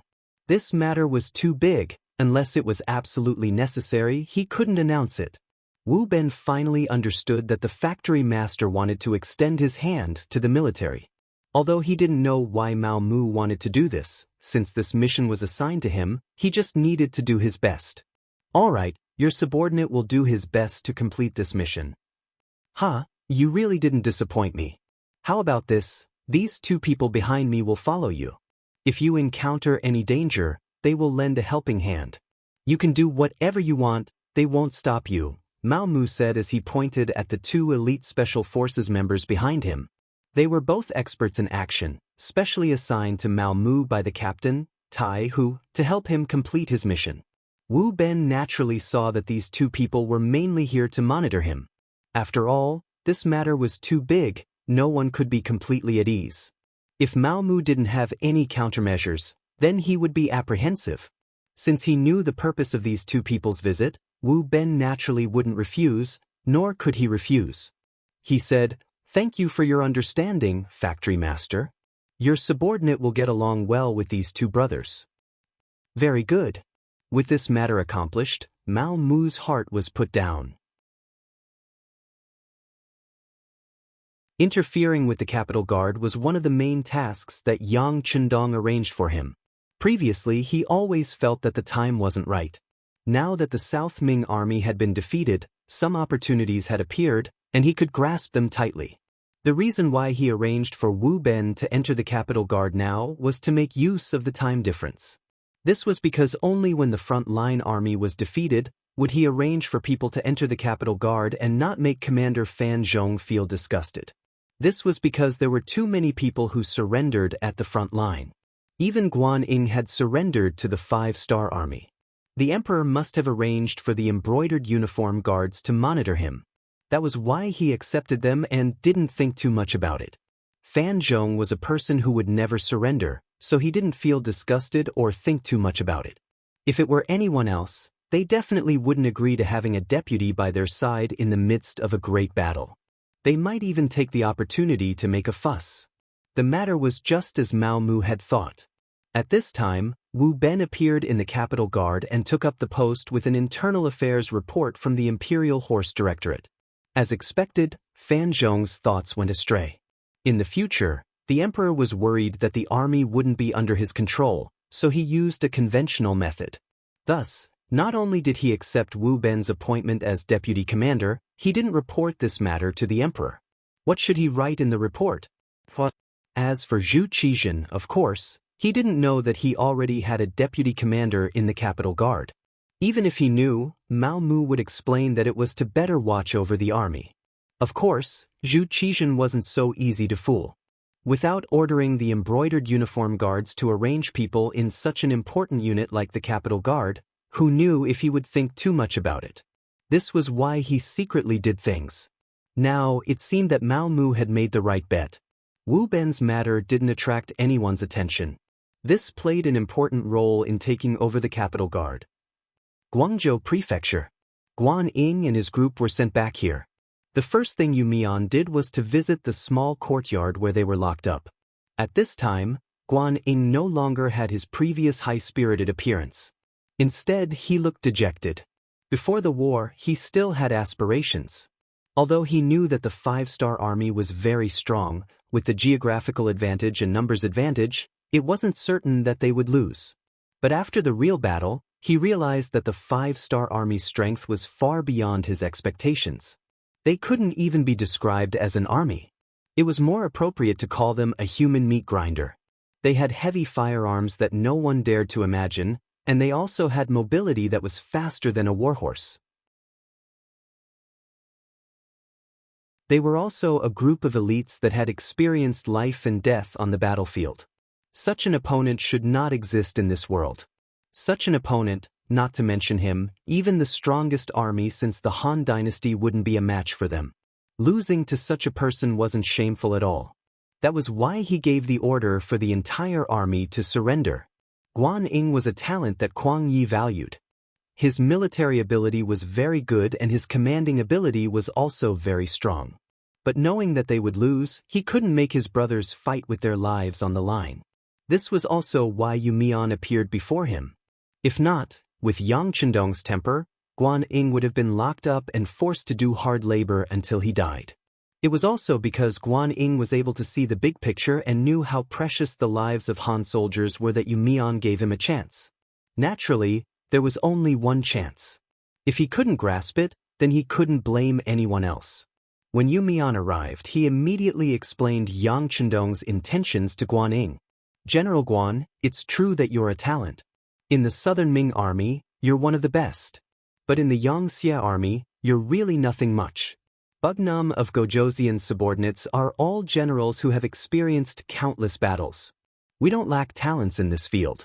This time, it's because you're able to see the big picture and didn't let the Han army suffer more losses that I'm giving you a chance to redeem yourself. You must understand. Yu Mian's meaning was very clear. This time, I'm not here to beg you, but to give you a chance. If you don't want to be captured, then that's fine. We've dealt with more than 1 or 2 surrendered generals like you. We have plenty of ways. After hearing these words, Guan Ying was completely stunned. His face was filled with confusion. This was the first time he had seen or heard of such a method of persuading someone to surrender. With his temper, he really wanted to throw Yu Mian out to show that he was a strong-willed person.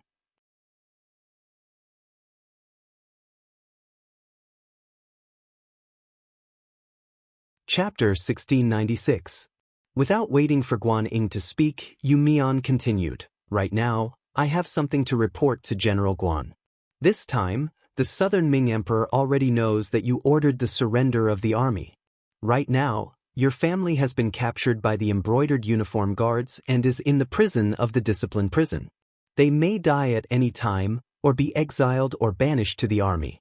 However, our Bugnam of Gojoseon is virtuous. Seeing that you saved so many Han soldiers, we have already arranged for people to protect your family. However, whether they are safe or not will depend on your performance." Guan Ying, who was about to get angry and express his dissatisfaction and even use this to express his loyalty to the Southern Ming Empire, immediately shut his mouth. Right now, he was obviously hated by Ying Zong. He could imagine how the history books would record him under the emperor's instructions. Although he believed that he did things with a clear conscience, sometimes rumors could really kill people. Even if you were dead, you would not be able to rest in peace. He had completely offended the Southern Ming Empire. If he offended Bugnam of Gojoseon, then he would not be able to rest in peace even if he died. Right now, he was worried about his family. If he wanted to say anything, he would have to think carefully. With this thought, Guan Ying's face became even uglier. From Yu Mian's words, he heard another meaning. That was, the current Yang Xie seemed to be able to extend his hand into the embroidered uniform guards. To exaggerate, he could even achieve the goal of controlling them. This was somewhat frightening. With the mistake he made, Zong would definitely send the embroidered uniform guards to capture his family. However, under such circumstances, Bugnam of Gojoseon still had the confidence to protect his family's lives. Didn't this mean that the embroidered uniform guards were no longer pure and were no longer the butcher's knife in Zong's hand, where he could cut wherever he wanted? Considering that the southern Ming Empire's capital was in an uproar about the arrest of officials, 4 out of 6 ministers were arrested, and many officials from various yamen were also arrested by the embroidered uniform guards. Previously, he thought that it was because these people joined the observer group. Now, it seemed that things were not so simple. Perhaps the embroidered uniform guards' actions were not only Zong's idea, but also Bugnam of Gojoseon's idea. Thinking about it, if those capable officials were all arrested, how could the southern Ming dynasty not be in chaos? Even if they were newly promoted officials, would they be able to grasp the situation in such a short time? It turned out that Yang Xie's strength had already infiltrated to such a degree. It was laughable that these generals still wanted to repel the 5-star army on the front lines. Even if the other party did not have such powerful firearms, the officials behind them were not competent enough to guarantee that they would not be able to deliver the goods. In the end, they would still fail. Thinking of this, Guan Ying's mood was no longer as heavy. He seemed to have already seen the scene of the southern Ming Empire being defeated. He was just an appetizer before the defeat. Guan Ying, who knew that the southern Ming Empire would become a force to be reckoned with without them, put down the burden in his heart. When he looked at Yumian, his tone became very polite as he said, "Thank you, Bugnam of Gojoseon, for thinking highly of me. Since this is the case, Guan Ying would not dare to not work for you." Guan Ying had surrendered. This time, he was not forced to surrender. He had truly surrendered to Yang Xie and the 5-star army. For this reason, Yang Chendong did not treat him unfairly. He directly gave him the title of Great General who pacifies the southern Ming Empire. Not only did he find 50,000 veterans from the surrendered army for him to command, he also ordered him to be the vanguard, leading the charge from the Guangdong region to the southern Ming Empire's capital, Fengtianfu. After Guan Ying surrendered, he was put in an important position. More importantly, he released a signal to the outside world that as long as people knew what was good for them, not only would they not suffer any losses, they might even be put in an important position. As a result, along the way, almost all of the state capitals that the army passed surrendered at the sight of the wind. All of the city capitals opened their doors early to welcome the 5-star army into the city. From the beginning of the 4th month in 1468, the war officially started. In just 3 months, the 5-star army's 3 armies passed through countless state capitals and finally arrived outside of Nanjing. Along the way, wherever the 5-star army passed by, other than leaving behind troops to guard the various cities, they did not harm the commoners at all. Even some of the local tyrants did not have the intention to make a move. It was as if they were allowed to exist. This also reduced the voices of resistance from all walks of life to the lowest. The common people did not have any objections to who became the emperor and who ruled them. Bugnam of Gojoseon was also a Han. Since that was the case, why should they put their own lives on the line and fight to the death? The tyrants did not lose any benefits, so they pretended that they did not see anything. To them, as long as they could continue to benefit from it, it made no difference whether they called Yang Chendong Your Majesty or Zhu Qizhen Your Majesty. There was no need to talk about the officials. Those who had the ability were all captured by the imperial guards. The remaining people were those who had less experience. They did not enjoy much of the southern Ming emperor's grace, so why should they risk their lives? Now that they could change their identities and become officials in the Yang Xie, everyone's experience would be equal. This became a good thing. Only a fool would oppose it. Under the collision of many thoughts, this was the result. The 5-star army smoothly approached and arrived in front of the southern Ming capital. They quickly surrounded the place. The capital guard. It was equivalent to the emperor's imperial guards and was the most elite existence in the southern Ming army. Fan Zhong, this general who had followed Zhu Qizhen for more than 20 years, was now over 50 years old. He gave people the feeling that he was old. However, in reality, he was diligent in training. Even now, he could eat 5 caddies of meat, drink half a jar of old wine, and wield the 40 caddies of broadsword like a tiger. Fan Zhong never embezzled the soldiers' rations. Based on his relationship with the emperor's trust, he had obtained many benefits for the Jingdo Guard. This caused the atmosphere of this troop to be quite good, and their training had not been neglected. This also became the only troop in the South Ming army that had the most combat power and one of Zhu Qizhen's greatest supporters. However, all of this changed with the arrival of Wu Ben, the deputy commander. Wu Ben had come with orders and a large sum of money. After he entered the capital guard, other than showing respect to Fan Zhong on the surface, he used money to rope in the capital guard's officers. The attraction of banknotes was very strong. Especially for these martial artists in the army, they did not have as much gray income as the corrupt officials. Under Fan Zhong's watch, they did not dare to embezzle money like the other generals in the Southern Ming army. They only relied on the limited amount of money they received every month. Their living standards had always been very low and even a bit miserable. As the Southern Ming and Yangtze became hostile, the price of food began to rise. Relying on the money from before was not enough to feed a family. Because of this, the officers at all levels were unable to do anything. It was at this time that Wu Ben appeared. A large amount of banknotes was given out from his hands. Whenever he knew someone's family was in trouble, he would help without any compensation. This caused him to obtain the love and respect of the capital guard in a very short period of time. He became the #1 person after Fan Zhong. Privately, many soldiers were discussing that it would be better for Wu Ben to be their commander than for Fan Zhong to be their commander. It could be said that they only lacked an opportunity to replace him. At first, Fan Zhong did not know about all of this. Later, some of the soldiers loyal to him began to respond to him. He found out a bit, but he did not stop them. In his opinion, it was a good thing to be able to solve the problems of the soldiers, so he should not stop them. Later on, when Fan Zhong found that everyone looked at Wu Ben with more respect than they looked at him, he finally felt that the situation was not good. Soon after, he ordered people to invite Wu Ben to his manor and used official business as an excuse to ask him to come. This was clearly going to make a move. Fan Zhong was afraid that his power would be taken away, so he had to take measures. If it was 3 months ago, Wu Ben would naturally be afraid. But now, at least 90% of the Jingdo Guard officers had received his kindness. Now, he was truly not afraid of what Fan Zhong would do to him. He was not afraid, but he still had to be prepared. First, he reported the matter to Mao Mu. After giving him a night's time to prepare, early the next morning, Wu Ben brought the 2 bodyguards, who followed him closely other than when he was sleeping to the Fan Manor. Just as Wu Ben expected, Fan Zhong was prepared to get rid of Wu Ben. He believed that given his friendship with the emperor, even if he really killed Wu Ben, the emperor would not do anything to him. Thus, he had made sufficient preparations. He had arranged for 100 of his best soldiers to lie in ambush in the manor.